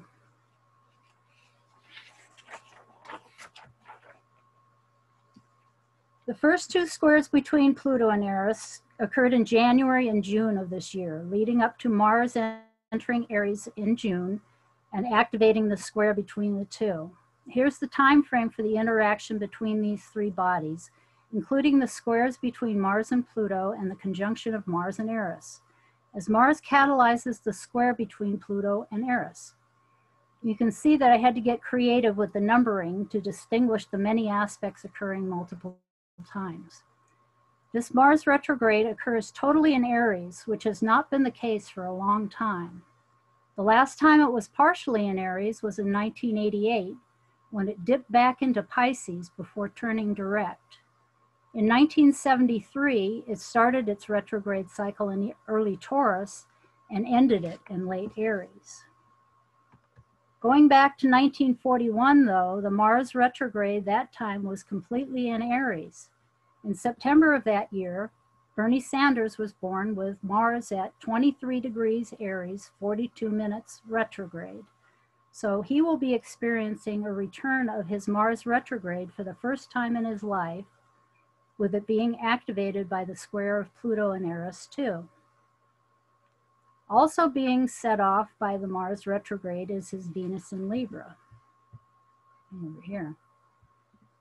Both his Venus and Mars are in the signs of their traditional rulership across his first and seventh houses, which are naturally ruled by these planets. However, both signs are in the opposite of their natural position in the wheel, with Venus in Venus-ruled Libra in the first, and Mars in Mars-ruled Aries in the seventh, creating somewhat of a paradox in the chart. For him, with this Mars retrograde, he could be more internally focused or present with a Uranian flavor or a different flavor than a typical Mars in Aries. He will be interesting to observe during the Mars retrograde to see how these archetypes combine and play out in real life. So now, adding in eclipses and a few asteroids, here's a timeline of just some of the combined astrology and current events of 2020 that have surrounded the lead up to the Aries Mars retrograde, itself a rare happening in a very unprecedented year. I'm actually including the solar eclipse of December 2019, as eclipses are sometimes triggers for upcoming events. We then started the year off with the Saturn-Pluto conjunction, which a couple of people have already talked about, ending and beginning a new cycle of these two slow-moving planets, following their previous conjunction in November of 1982. We've had the coronavirus pandemic that is purported to have begun in the end of 2019, and the racial unrest as a result of several killings of Black people at the hands of police, including George Floyd. Of note is that the asteroid George was conjunct the South Node in Capricorn within a degree of the solar eclipse at 4 Capricorn, a couple of months before Floyd was killed, when we were halfway between two powerful solar eclipses. George was also within 13 minutes of an opposition to the recent solar eclipse on the solstice. Asteroid George conjoined the South Node for a second time 2 days later as both approached the galactic center. Days later, Mars entered Aries. We had the second of 3 Jupiter-Pluto conjunctions, a lunar eclipse, and asteroid Coronis in Aries squared Pluto retrograde and conjoined Eris. A couple of weeks after that, Mars entered the shadow of its upcoming retrograde path and squared both Jupiter and Pluto. In mid-August, asteroid Chaos, which moves very slowly, met up with the transiting North Node, and we had the first of 3 conjunctions between Mars and Eris. A week later was the first of 3 squares between Mars and Saturn. 2 days ago, asteroid George caught up to the South Node again, this time on the other side of the galactic center. And yesterday, Mars stationed, turned retrograde, and will now retrace its steps back through the squares with Saturn, Pluto, and Jupiter, as well as its conjunction with Eris. Mercury also briefly enters the mix as it moves through the latter degrees of Libra toward the end of September, squaring the Capricorn trio and opposing Eris before it starts slowing down for its own retrograde cycle in Scorpio. Asteroid Coronis had moved into the 1st degree of Taurus and then turned retrograde the end of August. So it will also be retracing its steps in Aries, getting back to 17 degrees 42 minutes before going direct on December 3rd and moving back through its own aspects, again with all of them as well. Coronis is one asteroid that has been associated with the coronavirus pandemic. The day before Mars goes direct, we'll have the 3rd Jupiter-Pluto conjunction, also exactly conjoined with asteroid George a few days later. Mercury will have also stationed retrograde in mid-October in Scorpio and stations direct in late Libra on November 3rd as Mars is slowing to turn direct on November 13th. Mercury will square Saturn 2 days before and 3 days after its station. November 3rd is election day here in the US, so it sounds like we could be at a standstill, awaiting contested results as we were in 2000, when Mercury also stationed direct on election day.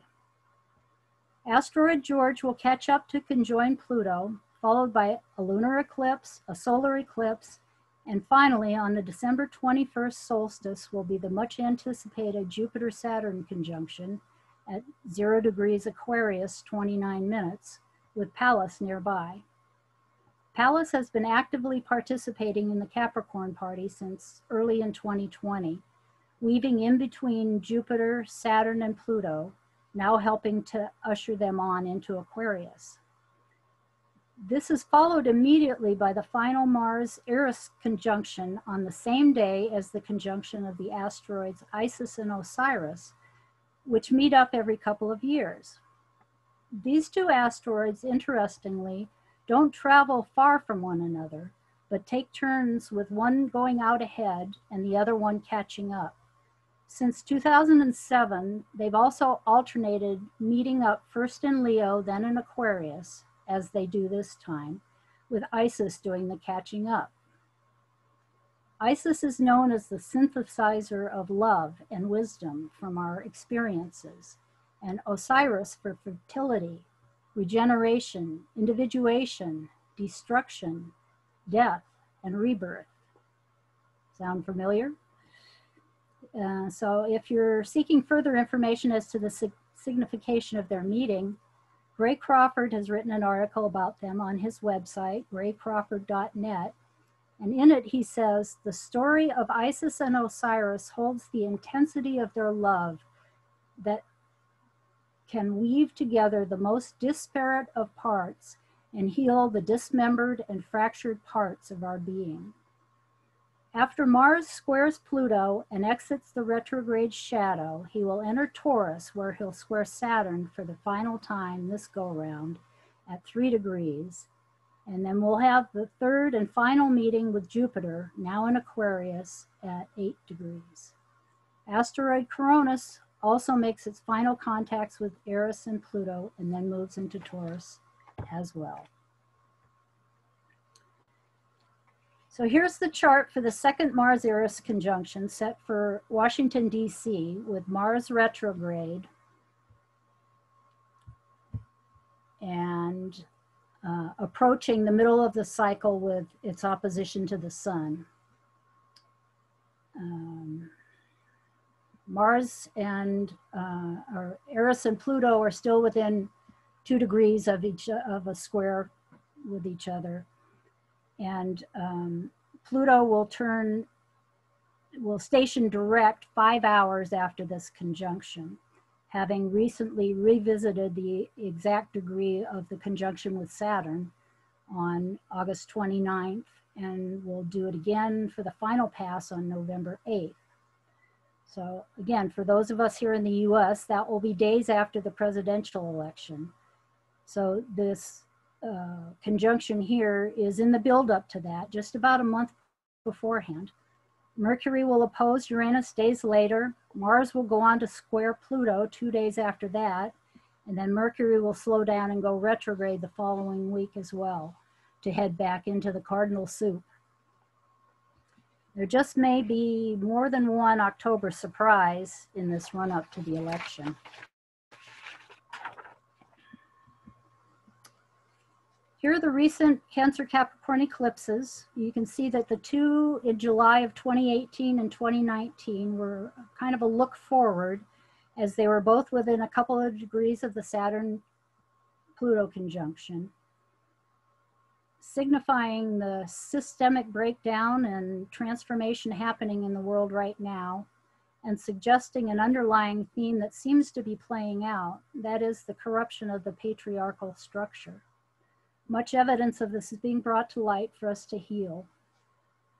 The lunar eclipse on 24 degrees Capricorn was also a callback to August 23rd, 1939, when Mars stationed direct conjunct the south node of Saturn.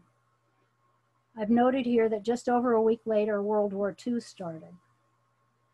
This particular astrological area seems to be a sensitive one.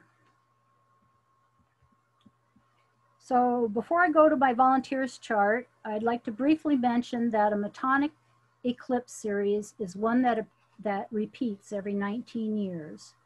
It consists of either 4 or 5 eclipses that occur on or about the same date, 19 years apart, very close to the same degree of the zodiac. This particular span of time is pertinent to the story her chart tells of Mars retrograde.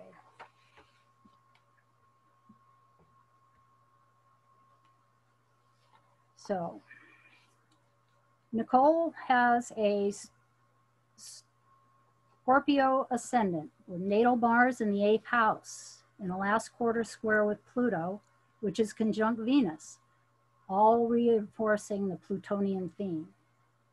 Her Mars is at 2 degrees Cancer, 2 minutes. It's retrograde and out of bounds, plus it's trine Uranus, all indications of a Uranian-flavored Mars, suggesting an unusual or different presentation. Her chart has been activated in many ways recently, especially her progressed planets. The recent Venus retrograde highlighted her progressed retrograde Mars, which has now backed into Gemini as Venus crossed it 3 times in her retrograde process. The solar eclipse on 7/12/2018 opposed progressed Mercury, also out of bounds at the time. The lunar eclipse at 24 degrees Capricorn was conjunct progressed Mercury, then at 23 Cap 16 minutes, just having gone back into bounds. Mars is still retrograde and out of bounds by progression, and will be for many years. All of this I discovered after asking for Nicole's as a volunteer chart, which I did because she has Chiron, where Mars meets Eris 3 times this year. She also has retrograde Jupiter within a degree of where Mars will ultimately turn direct on November 13th. Retrograde Mars will be in conjunct her natal North Node and Sun 3 times each, and will station with an inconjunct to her Mercury. So perhaps the potential for lots of adjustments with this Mars retrograde. Jupiter rules her 2nd house of resources and also her 5th house of creation when considering traditional rulerships. Both are in her 6th house of health, work, and daily routine. And the Mars retrograde takes place entirely in this house, which is ruled by Mars. Also, her Aries moon, ruled by her retrograde Mars in Cancer, is conjunct Eris, which interestingly, again, is exalted in Cancer. So let's hear some more from Nicole. Nicole, are you? I'm here. Can anybody hear me? Yep, hear you just fine. Okay, so here are Nicole's transits leading up to the Mars retrograde. And when I gave her this list, my question to her was, is anything remarkable about any of these above dates? So, my turn. Your turn. Take it away. I would say this whole year, starting around the holidays, 2019 around Christmas time, but it really seemed to start coming to a head at the end of January, early second half of January, actually, and into early February. Some of it had to do with a relationship. I'm a mother, and my daughter's father had never been a part of her life, and he had suddenly reached out for the first time last May, and he lives on the other side of the world, and so it's just been very complicated for both of us. And I would say it was going well and progressing, but I had the whole time kind of I felt like my intuition kept telling me that something was off, but it's been almost 20 years since I've seen the guy, and he lives half a world away. So it was almost a Neptunian experience where it just felt so foggy and murky, like what's real, what's not real, all of that kind of stuff going on in my mind and emotionally. And then I would say starting in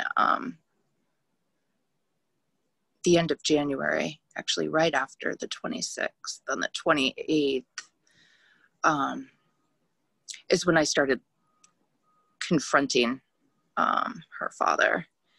And, to this day, I still don't have a clear picture of what's going on, but I have gotten to the point where, I just kept, where my emotions would kind of seethe and stew internally.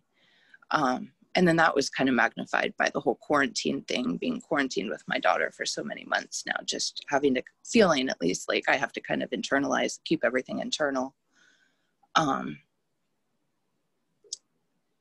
And so, yeah, it's just been like that all year, and me trying to figure out how to healthily express or release all of those things and how to proceed with everything.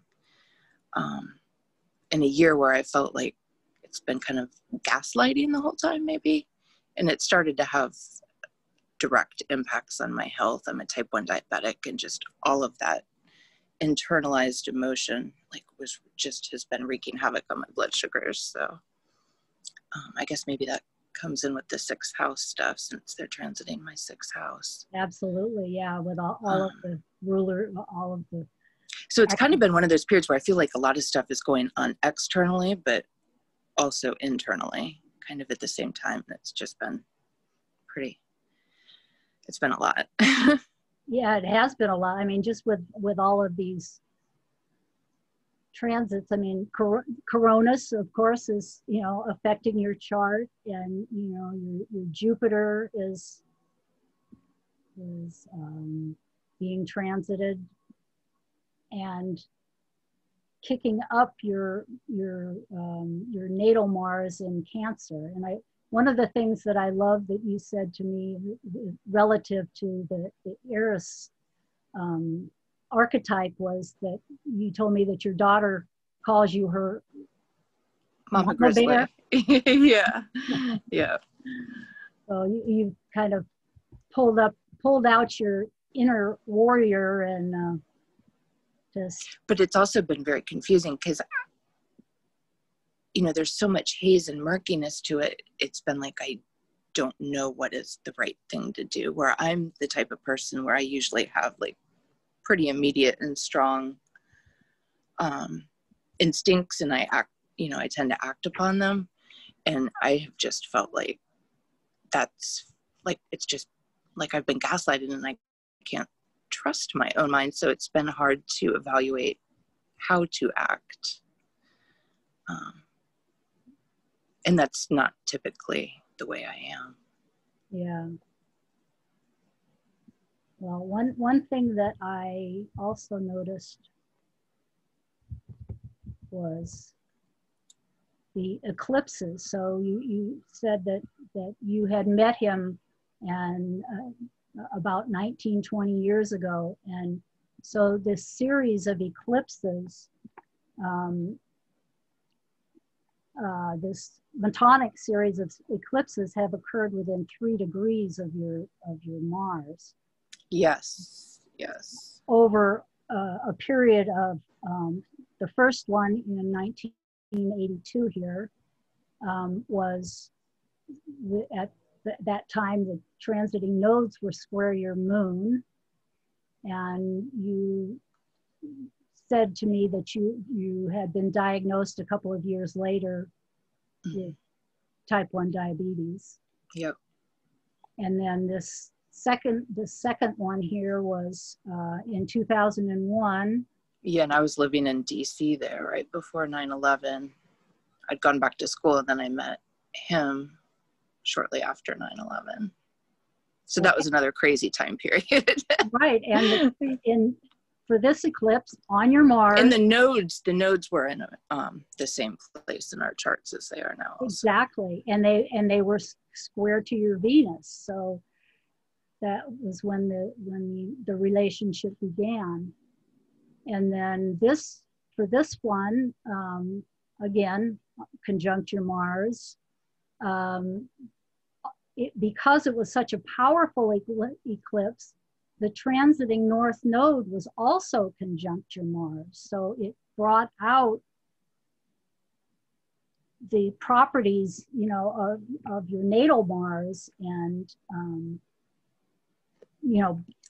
brought it into life. But as you said, it's been confusing because it is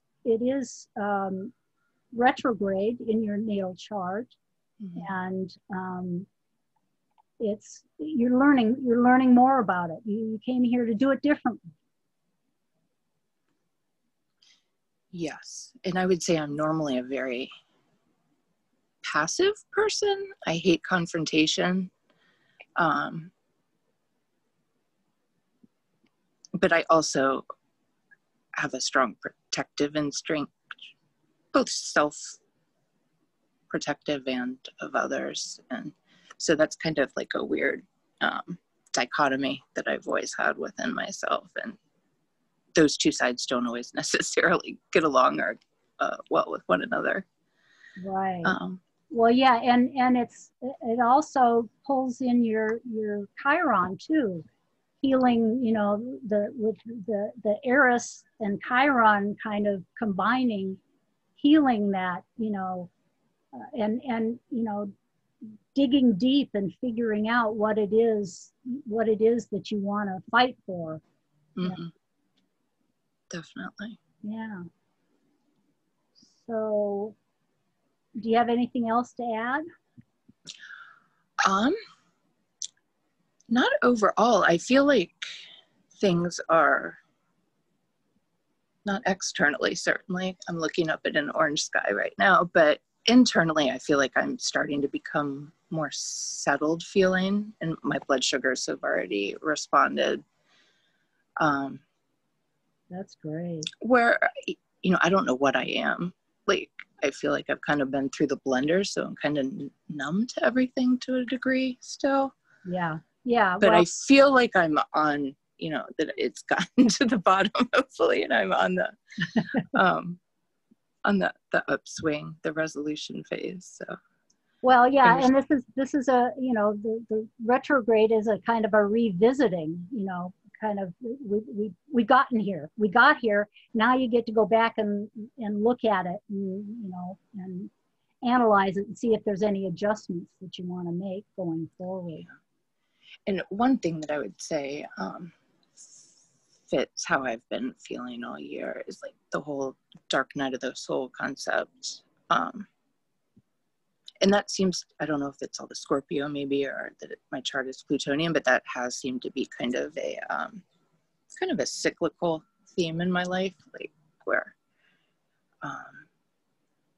a difficult period like this will happen, but things are much better afterwards. So I'm hoping that is the case with this one as well. Yeah. Well, there certainly is a lot going on in your chart, and With I Chiron, was very happy to talk to you also, because I'd certainly been feeling that way. So yeah. yeah. And one little kind of cute aside, Nicole and I met yesterday over Zoom right as Mars was turning retrograde, and we got kicked out of the meeting like 2 minutes before it went retrograde, and we couldn't get back in till 2 minutes after it was actually going backwards again. I'm not sure if that was Mars or just my terrible tech skills, though. No, Could have been either. We'll blame it on Mars. Yeah, sounds So, good. anyway, with Mars activated for this Mars retrograde, it'll then be interested to see how this plays out as you approach your Chiron return, which will be in the next 4 or 5 years, and then move beyond it to the next eclipse that on your Mars that will be conjunct transiting Chiron. And then the series of eclipses on natal Mars will complete with the transiting North Node also conjunct progressed Mars once it turns direct. So it's this whole set of eclipses are kind of ushering you through all of these cyclical, as you say, cyclical ups and downs. Yes. and learning about your Mars. It's been very interesting. Thank you. Well, it'll be interesting to check back with you in a couple of months and see where we are at that point. Yes, I agree. Thank you so much, Nicole. Thank you, Sue. I really appreciate it. Great, thank you both, Sue and Nicole. That was fantastic. Thanks for all those details, Sue. Okay, if you could, great, and I'll just share my screen.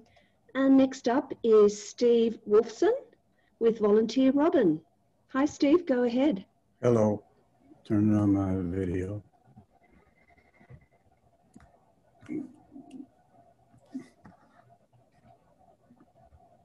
Let's see.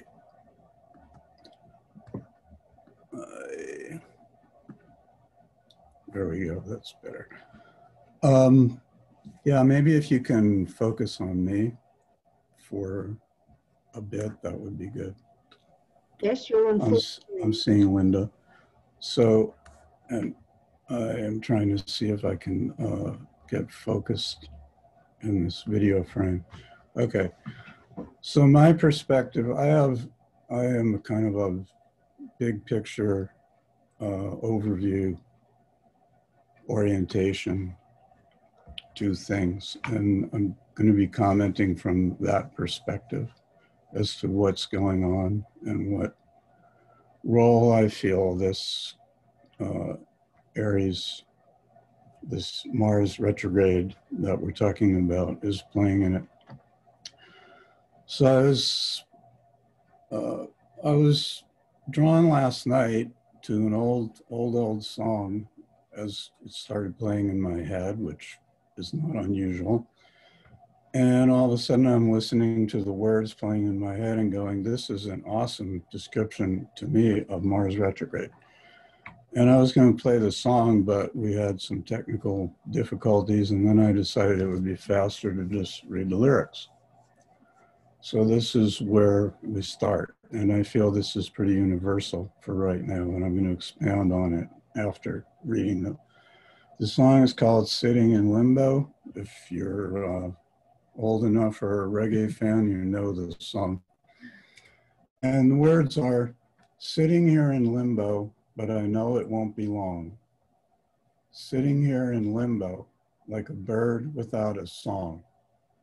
Well, they're putting up a resistance, but I know that my faith will lead me on. Sitting here in limbo, waiting for the dice to roll. Sitting here in limbo, got some time to search my soul. Well, they're putting up a resistance, but I know that my faith will lead me on. I don't know, I changed the words a little bit. I don't know where life will lead me, but I know where I have been. I can't say what life will show me, but I know what I have seen. Tried my hand at love and friendship, all that is now past and gone. This little boy is moving on.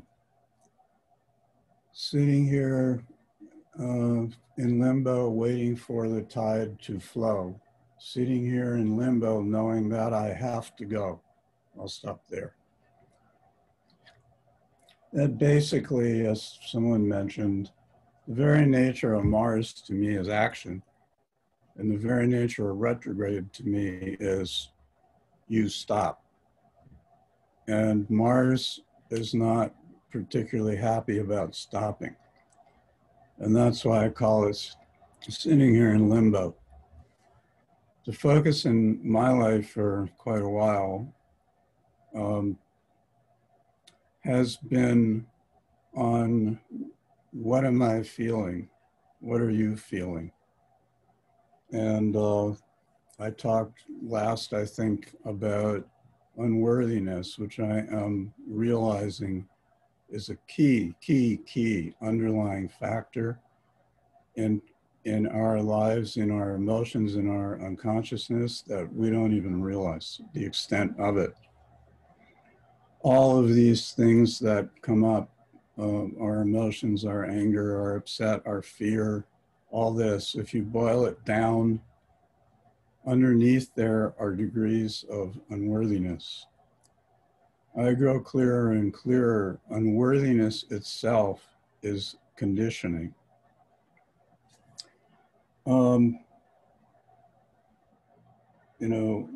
Someone mentioned about rebelling against external pressure. So my comment to that was, or to myself, is who is doing the rebelling? Who is rebelling? There's a place in me that's rebelling. How aware is that place in me of the bigger picture, the overall picture? To shift into where I'm going with this, as far from my perspective, the entire planet Earth, I mean the planet as well as everything on it, is in a tremendous energetic upshoot, up-leveling, awareness, expansion of awareness. This is happening. And at the deepest level, or the soul level, a major part of why everyone on Earth at this time is here at this time is because that is going on at this time. Some of us are excited and have been yearning for it all our lives. Others of us have been kicking and screaming about what's happening, but don't want it at all. But it's happening.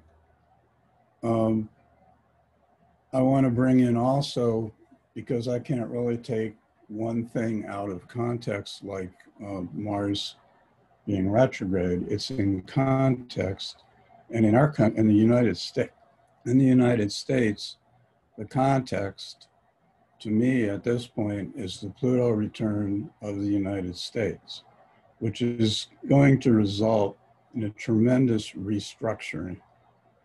What is that going to look like? I have no idea. Anybody that tells me what it might look like, I don't think anyone can know. It was very interesting because for the last few months, I have been noting that I thought that this was going to be brought about by political divide or economic issues or whatever, and became stunned to realize it's actually at least being kicked off into the big time by a virus that is has been breaking down the known structure, which I feel is going to continue breaking down the known structure because I don't feel enough people are taking it seriously that this is something real. This is a life form. It has its own awareness and evolution, and it is carrying out. I definitely don't see any of this as punishment or bad karma or stupidity or whatever. We humans, we are a life form And in a lot of ways, spiritually, we're like little children. And little children do things that mature adults don't think are great. At times, they do. And instead of, healthy parents have found that although they may be frustrated with their children, that having ways of telling them what they need to do that are, rather than beating the crap out of them, tend to be more effective long term. And so we are learning our lessons, is my feeling. We are learning our lessons. And all of this is unfolding. Even the United States having a Pluto return, which is very big, but is not the ultimate lesson because the planet itself is in its own evolutionary trek. And everything that is occurring in my life, your life, anyone's life, is not because of the planet's trek, but it is in the context of the planet's trek. It's become more and more clear to me in ways I never thought about before. It's not really us who are doing the work or not doing the work. The work is being done to us. The events that occur in our life are pointing us to where we need to go. And we're simply not going to like some of them. We're simply not going to like some of them because to the me that I know, that I identify with, they're not what I want. They're uncomfortable. They bring up all the crap that's in me that I don't want to think about, feel, or deal with. And yet that's exactly what they're supposed to do. Because the issue is the underlying wound of unworthiness, of not feeling good enough. We're all divine. We start. If you're doing EA, presumably you understand you have a soul, and if you have a soul, there's an implicit acceptance in that there's something bigger than 7 billion people walking around on a planet having no idea what they're doing here and wanting to be safe and secure and so forth. There's something bigger going on. And it's bringing us to that. And the reason we resist is not because, or the reason I resist is not because I'm an incompetent, defective idiot, which I have felt at times in my life, but because I'm afraid. And why am I afraid? Because I've had certain experiences in the past for a long time that I have interpreted in certain ways that prove that I'm not good enough or I'm doing something wrong, because if that weren't the case, then this sort of things wouldn't be happening to me. My life would be a piece of cake and everything would be going wonderful. It's very interesting because I'm realizing more and more, actually one of the reasons that souls put themselves in human bodies is to experience challenges. Because in the other dimensions, we don't have as many challenges, and it's the challenges out of which we evolve. We forget this. Many of us never even knew this. It's not exactly the most common awareness or teaching on Earth at this time. So in the interest of time, that is my backdrop to what's going on. So what is happening, Mars in Aries retrograde, well, I'll tell you, actually, I should give you 2 minutes on my situation because I live in Southern Oregon, and about, 2 days ago, I got up in the morning, and at 11 o'clock in the morning, it was announced that a grass fire had started on the north side of town, Ashland, where I live. And within an hour, because we were having a wind event that we don't have here, it's like a once a century kind of wind event. And in an hour, you know, we in town are starting to get nervous. What's going on here?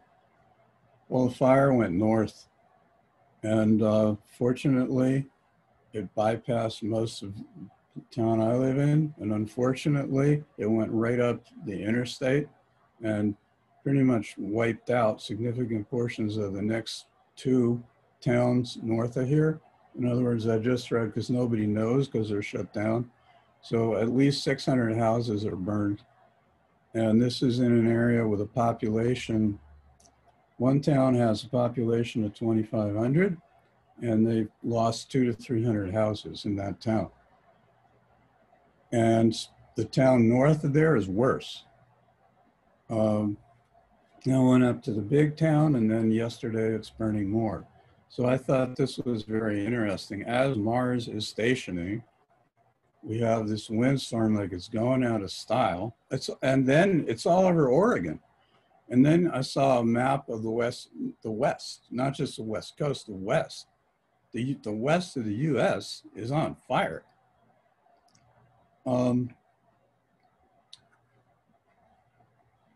So, you know, this is occurring.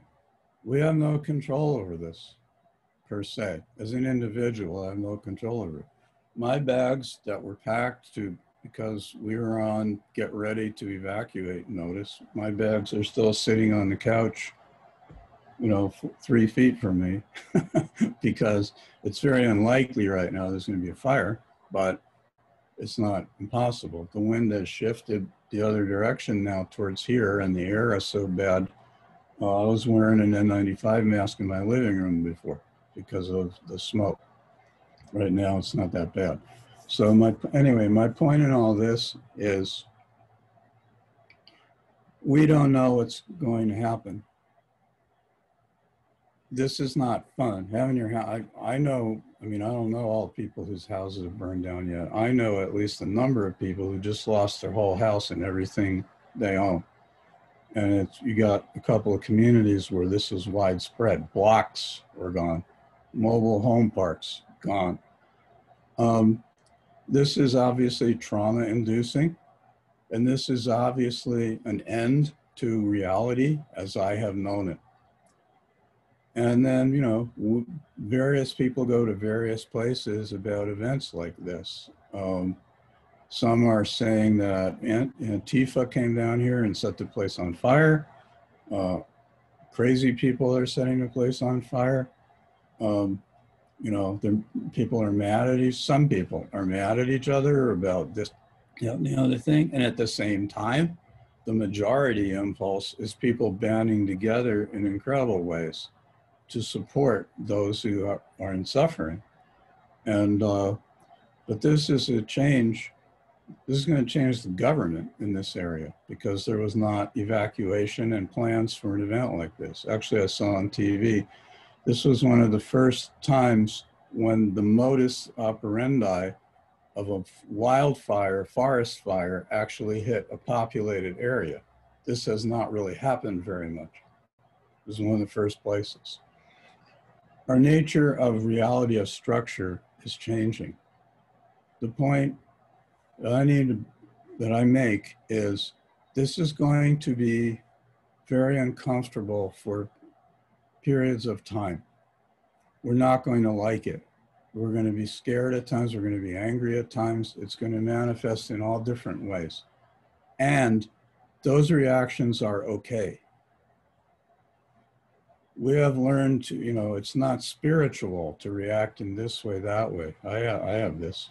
It's not spiritual to be angry. It's not spiritual to resist or not accept and all this. No, it's part of healing wounds, actually. It gives us the opportunity to feel what's going on inside of us unconsciously all the time.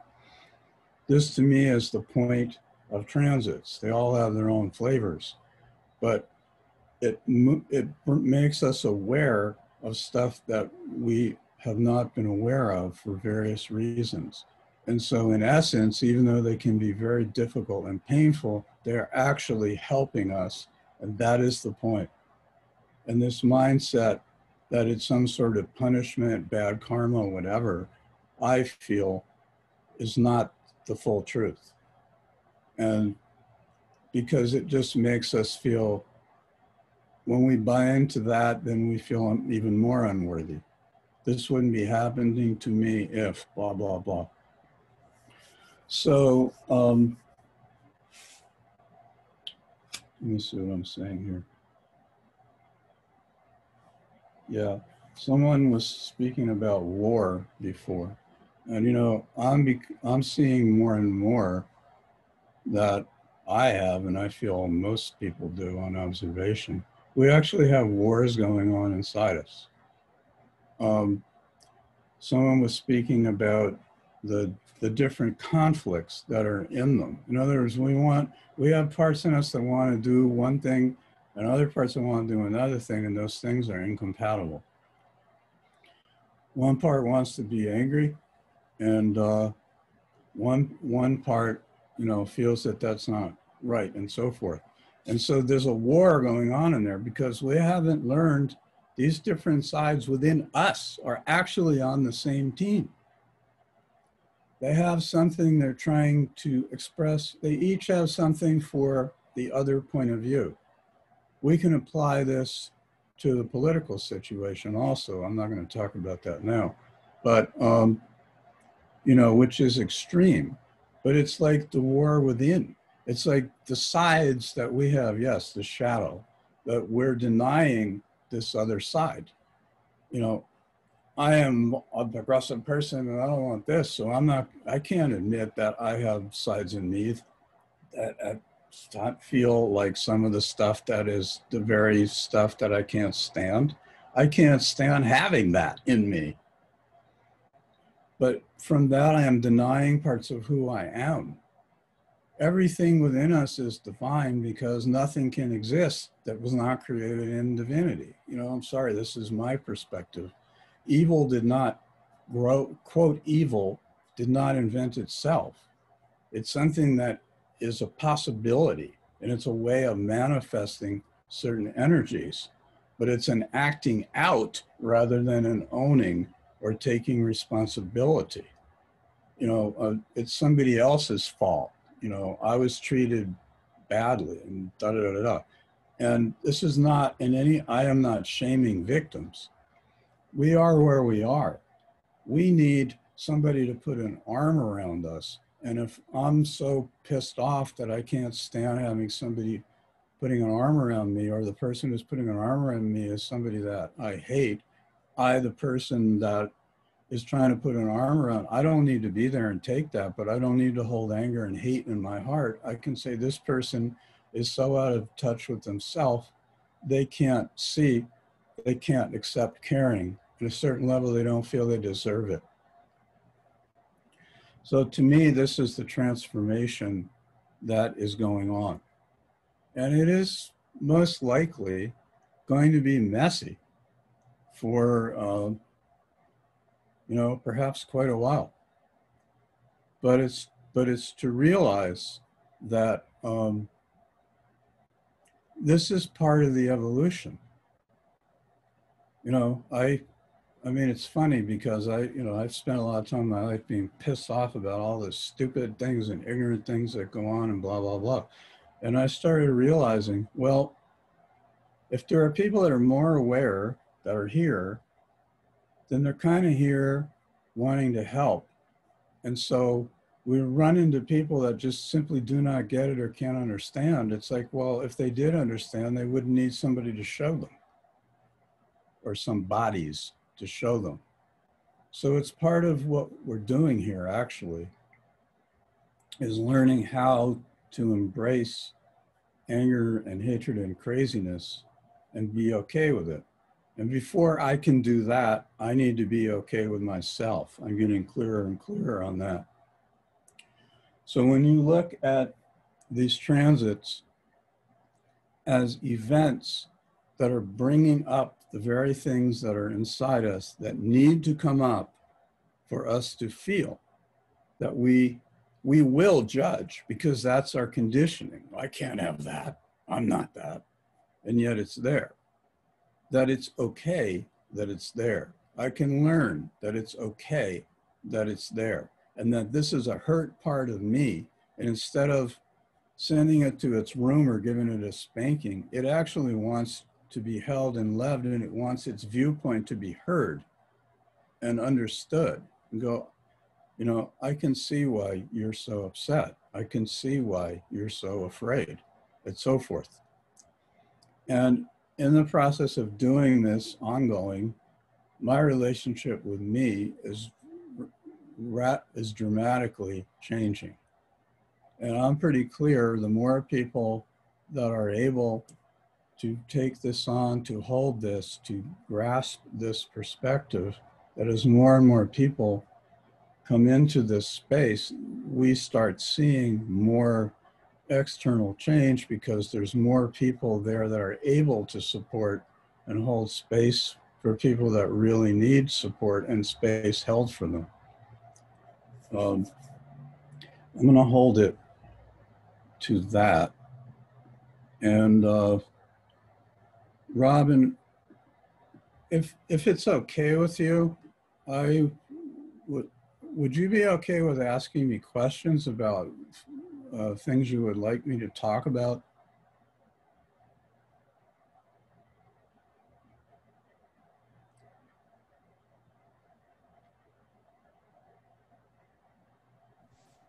My Mars is retrograde in Pisces. So I'm noticing that when Mars goes retrograde, I feel a little bit more inclined to assert my desires than I am normally. To what kind of desires? Well, just more inclined to actually move forward. Because having Mars retrograde, you know, I'm always overthinking. It's in third house, always overthinking everything before I do it. So when Mars is retrograde, I think that maybe I do that a little less. But I'm wondering, I noticed the next time Mars is going to go retrograde in Pisces is going to be in 15 years. How do you think that would manifest when Mars goes retrograde in the place it was in your chart? If your Mars is retrograde. Well, I would say that's an important point. Yeah. An important spot.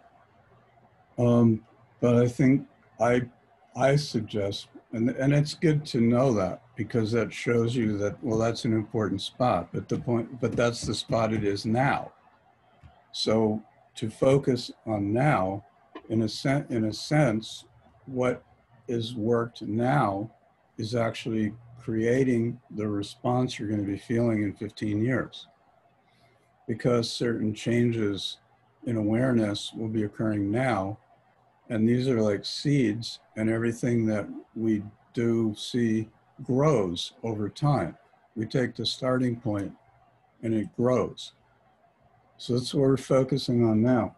When I looked at your, I noticed that point, the 28 Aries, and I noticed that it's in the 4th house, which I feel is really significant.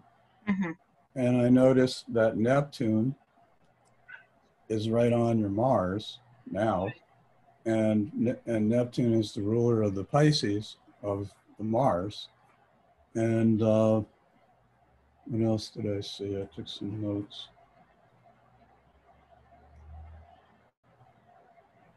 That your natal Neptune is exactly sextile your Pluto. And this is, to me, an important point, because the Pluto representing the overall soul evolution and the Neptune being in such harmonious place with that is supporting it.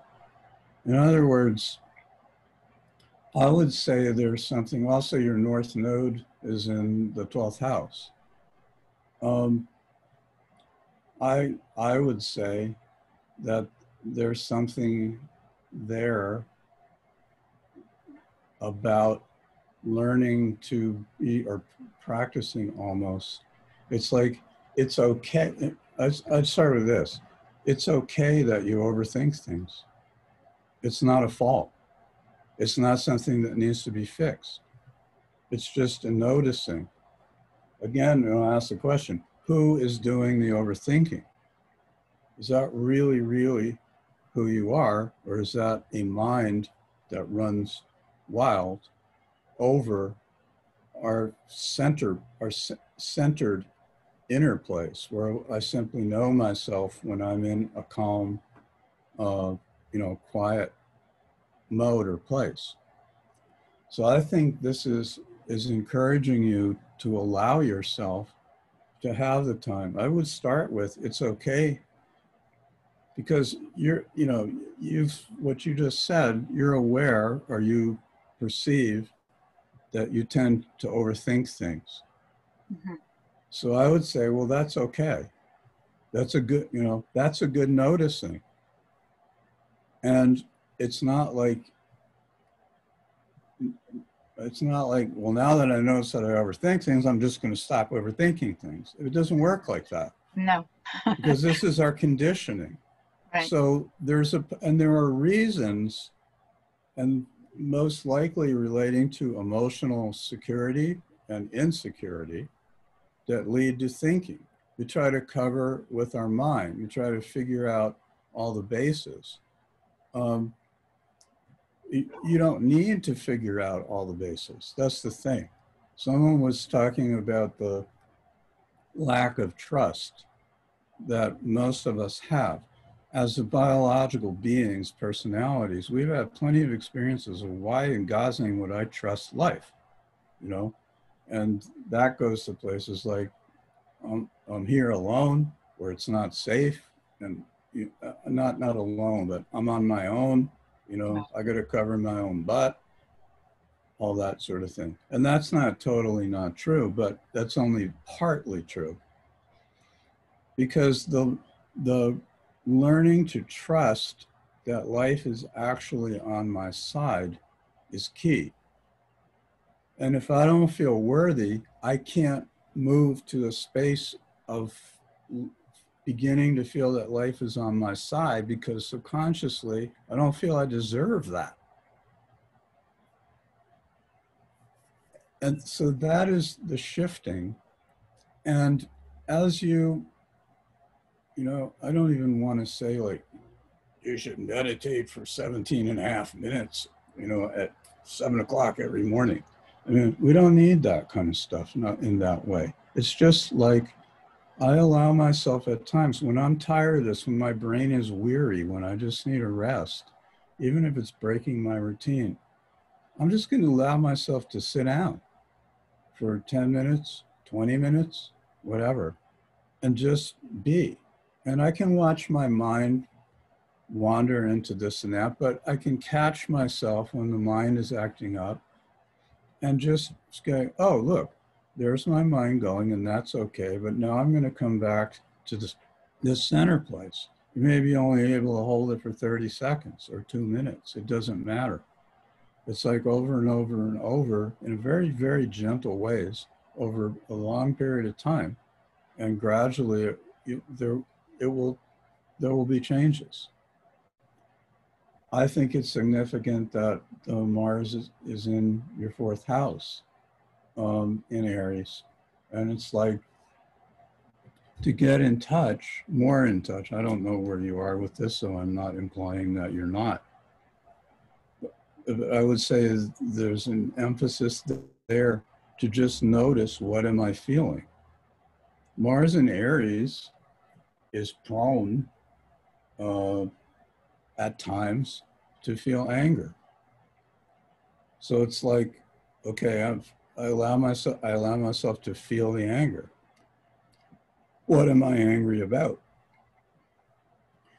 If I can trace that back, on the one hand, it's like the injustice of this, that, and the other thing, and that's true. But why is that a particular hotspot for me? I'm not saying it's wrong to feel that way, but usually it comes back to something in me. It's violating something in me. So I'm upset when I see it externally. So what if I can be with the part of me that's upset about what I'm upset about inside myself? to form relationship with that part of me, to allow that part, to get to know that part, to find out from that part, what is it you need? You know, do you have something to say to me? You know, what would you like to hear? How can I assist you in that space? In other words, we learn gradually to stop criticizing ourselves and to start befriending ourselves. And I can tell you from the process I have been in and am in, that over not that long a period of time, that this really starts changing a whole lot of things, because it's like a whole different frame on how I view life. Yeah.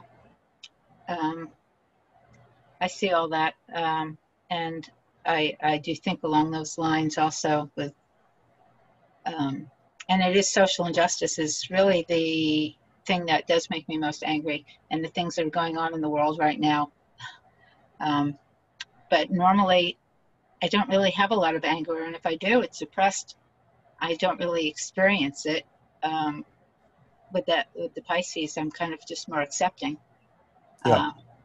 But right now, I am feeling a lot of anger at what's going on in the world, and that so many people are just. Perhaps the Mars in Aries, especially in your fourth house, is pointing you back to your anger to become aware of it. In other words, you don't want to be an angry person. You're not by nature an angry person. Yet we all have frustrated and angry parts.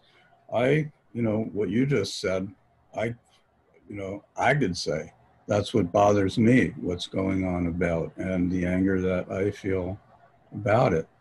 But it's kind of like becoming okay with it, becoming aware of it.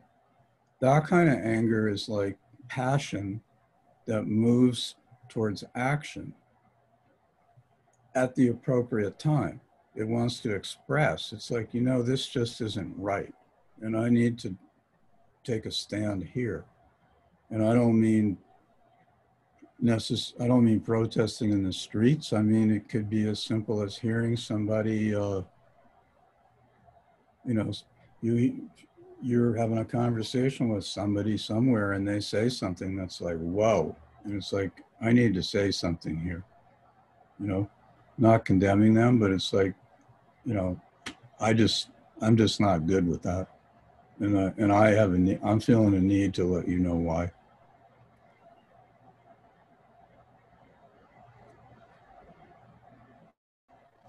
Yeah. It's kind of best to stay out of political discussions these days. They don't even have to be about political things. They can be about human decency. That's more what I was thinking of. Yeah. You're not going to convert people to change their political view, but you can point out to them when the extent of unkindness they may be coming from inside themselves. Yeah, that's what I try to do, and that's what makes me angry, is that they don't see it. Yeah. And not that it makes a big difference, but I try to remember, if you're aware of that and someone is not aware of that, you have an understanding of a depth of life that is beyond what they yet are able to see. Right. And, there's a Martin Luther King quote that really affected me, in which he was asked if he hated his enemies, the evil racists. And he said, I love my enemy, I hate his deeds. Right. That's good to remember. And, we hold these energies because over a long period of time, humans are going to wake up. It's more than a one lifetime process, but there can be a lot of change in a lifetime.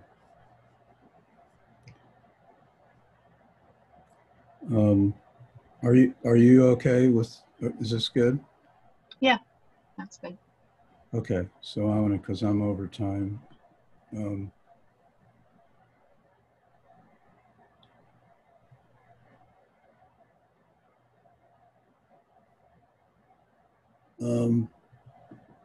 So, Linda, how do you want to close this? Okay, so have we finished with Robin's chart? Yes.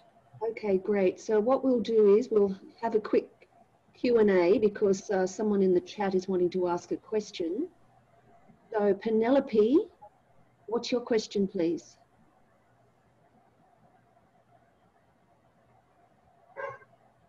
Hello, can you hear me? Yes. What I would be interested in, when I had, I've got Venus at 18 degrees and it's a yod that goes to my Neptune in 12 and my Pluto in on my MC. And I just wondered with an activation, when it hits the yod, the apex, Mars has already gone 18 degrees and it's going to go back to 15 degrees. So do you have any ideas on the yod idea? What I could maybe see from that? That's to, sorry, that's to Steve. Oh. Sorry. Got you there. Mars is retrograde. Without sounding facetious, without trying to be facetious, I would say. I want to hear, yeah, that's fine. Let the transit speak to you. Okay. You see, when we go into it, trying to figure out what's going to happen before it happens. Yeah. All these transits, all this change is trying to take us into unknown, right? Yeah. And we're scared of unknown because it's not 100% foolproof and safe and secure. Absolutely. So when we try to figure it out in advance, the only way we can figure it out is from the frame of reference that we have, which is who I am now, which is exactly what the transit is trying to move us beyond. Okay. And what I'm feeling as well, I get you, and the feeling place I'm in and what the changes I want for myself. Yes, I get you. Yeah. But also the transit itself has its own evolutionary lesson lesson, I guess is a good way to say it, that it's bringing in. I mean, I would say talk to the transit. If you want to talk to it ahead of time, you know, see if you can tune into it and ask it questions. You know, are there things I should be doing now that would be preparing me for this? I would say the great likelihood to me is you're already doing the things that would prepare you for it. I am. It's in my 5th house. So I've been making my YouTubes. I've got all these different projects going on and I feel quite grounded in that. I feel quite pleased that I'm just, going from one thing to the next. I'm not giving myself a hard time jumping around from project to project. I'm enjoying it. It's great. That's great. Good. Okay, great. Thank you. I think we're really always on track. More and more, I feel we're always on track for the transits that are coming up. And, like this fire thing, I mean, they're going to turn us inside out once in a while. Absolutely. That's actually a good thing, even though it's a very uncomfortable thing at times. I agree with you. Actually, the last time I think Mars was there, I went bankrupt after 30 years in business. So it's fascinating when it hit my Venus. So quite lovely. Looking back, perfect for me. Really brilliant.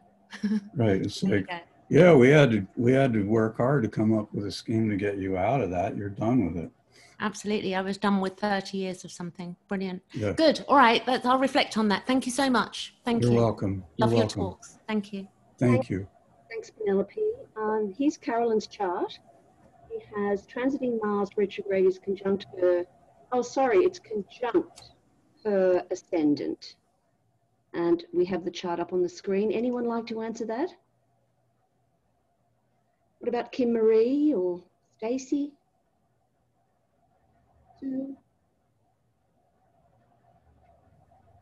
Could you repeat the question? Yeah. Yes, she has transiting Mars retrograde right now is right on her ascendant. Just here.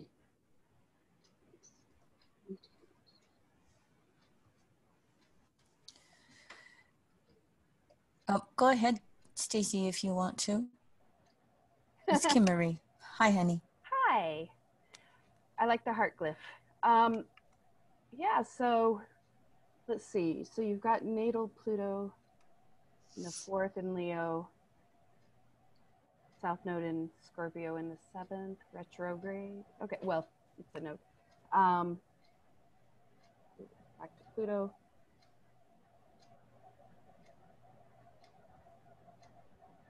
I mean, I guess to really appropriately answer this question, it's kind of important to get a sense of some of your background. Are you a student of evolutionary astrology?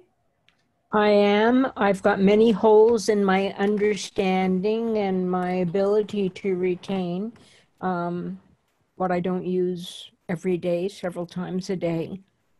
Okay. Are you familiar with the different evolutionary states? I am. Okay. What would you consider yourself? I think I'm doing the Libra, not making a decision, I guess. That's fine. I think I hop back and forth between all of them. True. Yeah, I know what you mean. I'm balsamic moon, natal phase, balsamic moon, and sometimes often episodes in my life just finish. And I don't know what's next. I go by the seat of my pants. I'm intuitive, I'm psychic. I'm a retired teacher. And if you see anything, that's great. But I also, when I first typed the question, I thought just in general, if this is happening over anybody's ascendant. You know, there's so many uncontrolled variables that I just thought, and I would also like to say that a couple of years ago, Uranus did the same thing on my ascendant, and it's turned out relatively well. I heard horror stories from other people, but so I'm not afraid of this. I'm changing radically how I think, how I perceive. Mm-hmm. And my spiritual life has totally taken off. I am so happy with what I'm feeling. Is this something that has been in place for a while, or is this a new feeling? I've always had a God. Not always. I knew a time where I didn't believe, and that was horrible between the time I was 13 and early 20s, I guess. But I'm very, okay. My attachment to the divine hasn't changed. My ability to practice regularly has changed very much. My ability to have routines without wanting to hit my head against the carpet, you know? And I use that literally. I don't use that figuratively. So, you know, like since COVID, my social life is strangely and appropriately bigger. I don't know. Oh, and Sol Jonathan just told me that my progressed moon was in Taurus, which could give me some peace. Well, so it sounds like you're pretty content with things. It sounds like you may have been making efforts where you're on the right path. Is there anything that you really feel like you are really wanting beyond this? Or are you just grateful for the moment? I'm very grateful for the moment. And Linda, is that you? Oh, it's my phone. Okay. I've muted it. No problem. I just thought Linda was saying time up. I'm very grateful. I feel very positive. And then I wake up at 4 o'clock in the morning. Do I need a new fridge? Do I need a new dryer? Will my money last till I die? You know? Mm-hmm. So I'm betwixt and between. It's like periods of great gratefulness, and this is pretty cool.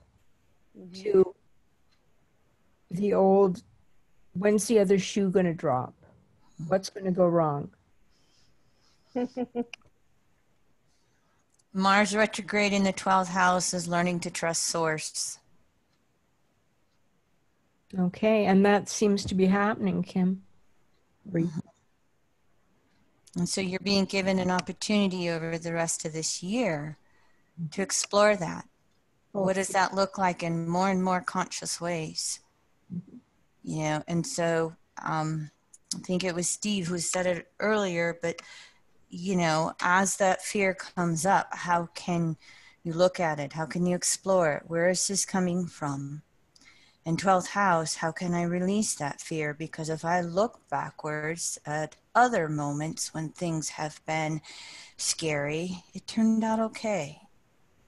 Can I trust that going forward, that will happen again and again, regardless of what the new experience will be? So this Mars retrograde in that 12th can be a deeply rich inner time for you. Yeah. I believe that. One of the things that's helping me a lot to break the paranoia is to tap. I tried it about 5 years ago and thought, this isn't for me. But I find having the truth of how scared I am and then switching it into the positive statement of, you know, and I still love myself and whatever. So that's I was quite surprised that helped, but it's part of my toolkit. Have you been doing it? How long have you started doing that again? If people don't know what she's talking about EFT, emotional freedom technique. A few months now, off and on, but now more and more regularly as I had suppressed childhood trauma until about 3 years ago. So, and I'm going to be 72 on the 1st.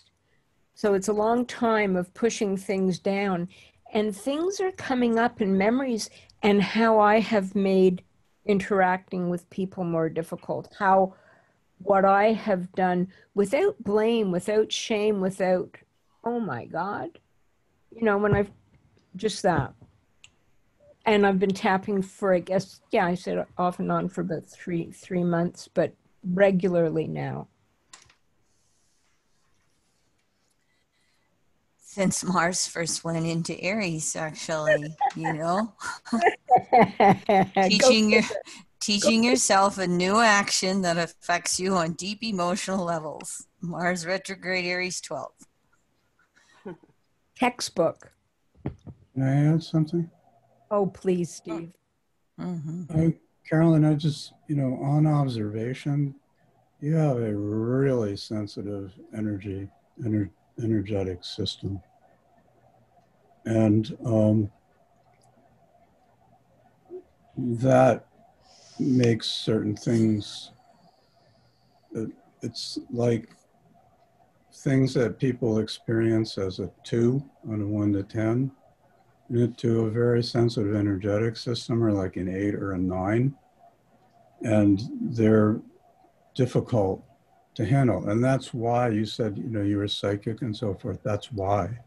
It's this sensitivity. Also, I wanted to add one other thing, which when you were describing, on the one hand, you're going deeper and deeper, and that's great. And on the other hand, you know, your mind is butting in and worrying and so forth, or what I would call repeating the old patterns. That is inevitably a part of the transformation. That's a symptom of where in the process you are. And it doesn't mean you're backsliding or messing up or that you're in fantasy that it's actually going to change. It is changing, and it kind of oscillates back and forth. So if I find knowing that is helpful, because then you can be kinder to the parts of you that your wish would go away. I appreciate it. They want to go away, and you can help them by caring for them. It will help them release. Excellent. That helps a lot. Thank you, Kim Kemp. Thank you, Stacie, Kim Marie. Thank you, Stacie. Thank you, Steve. Thank you, all of you. All of you. Oh.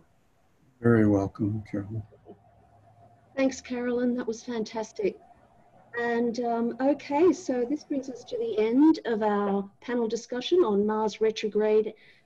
Coming up on November the 12th, we'll have another panel, and it'll be about Mars direct, where the volunteers will return to report their experiences and growth.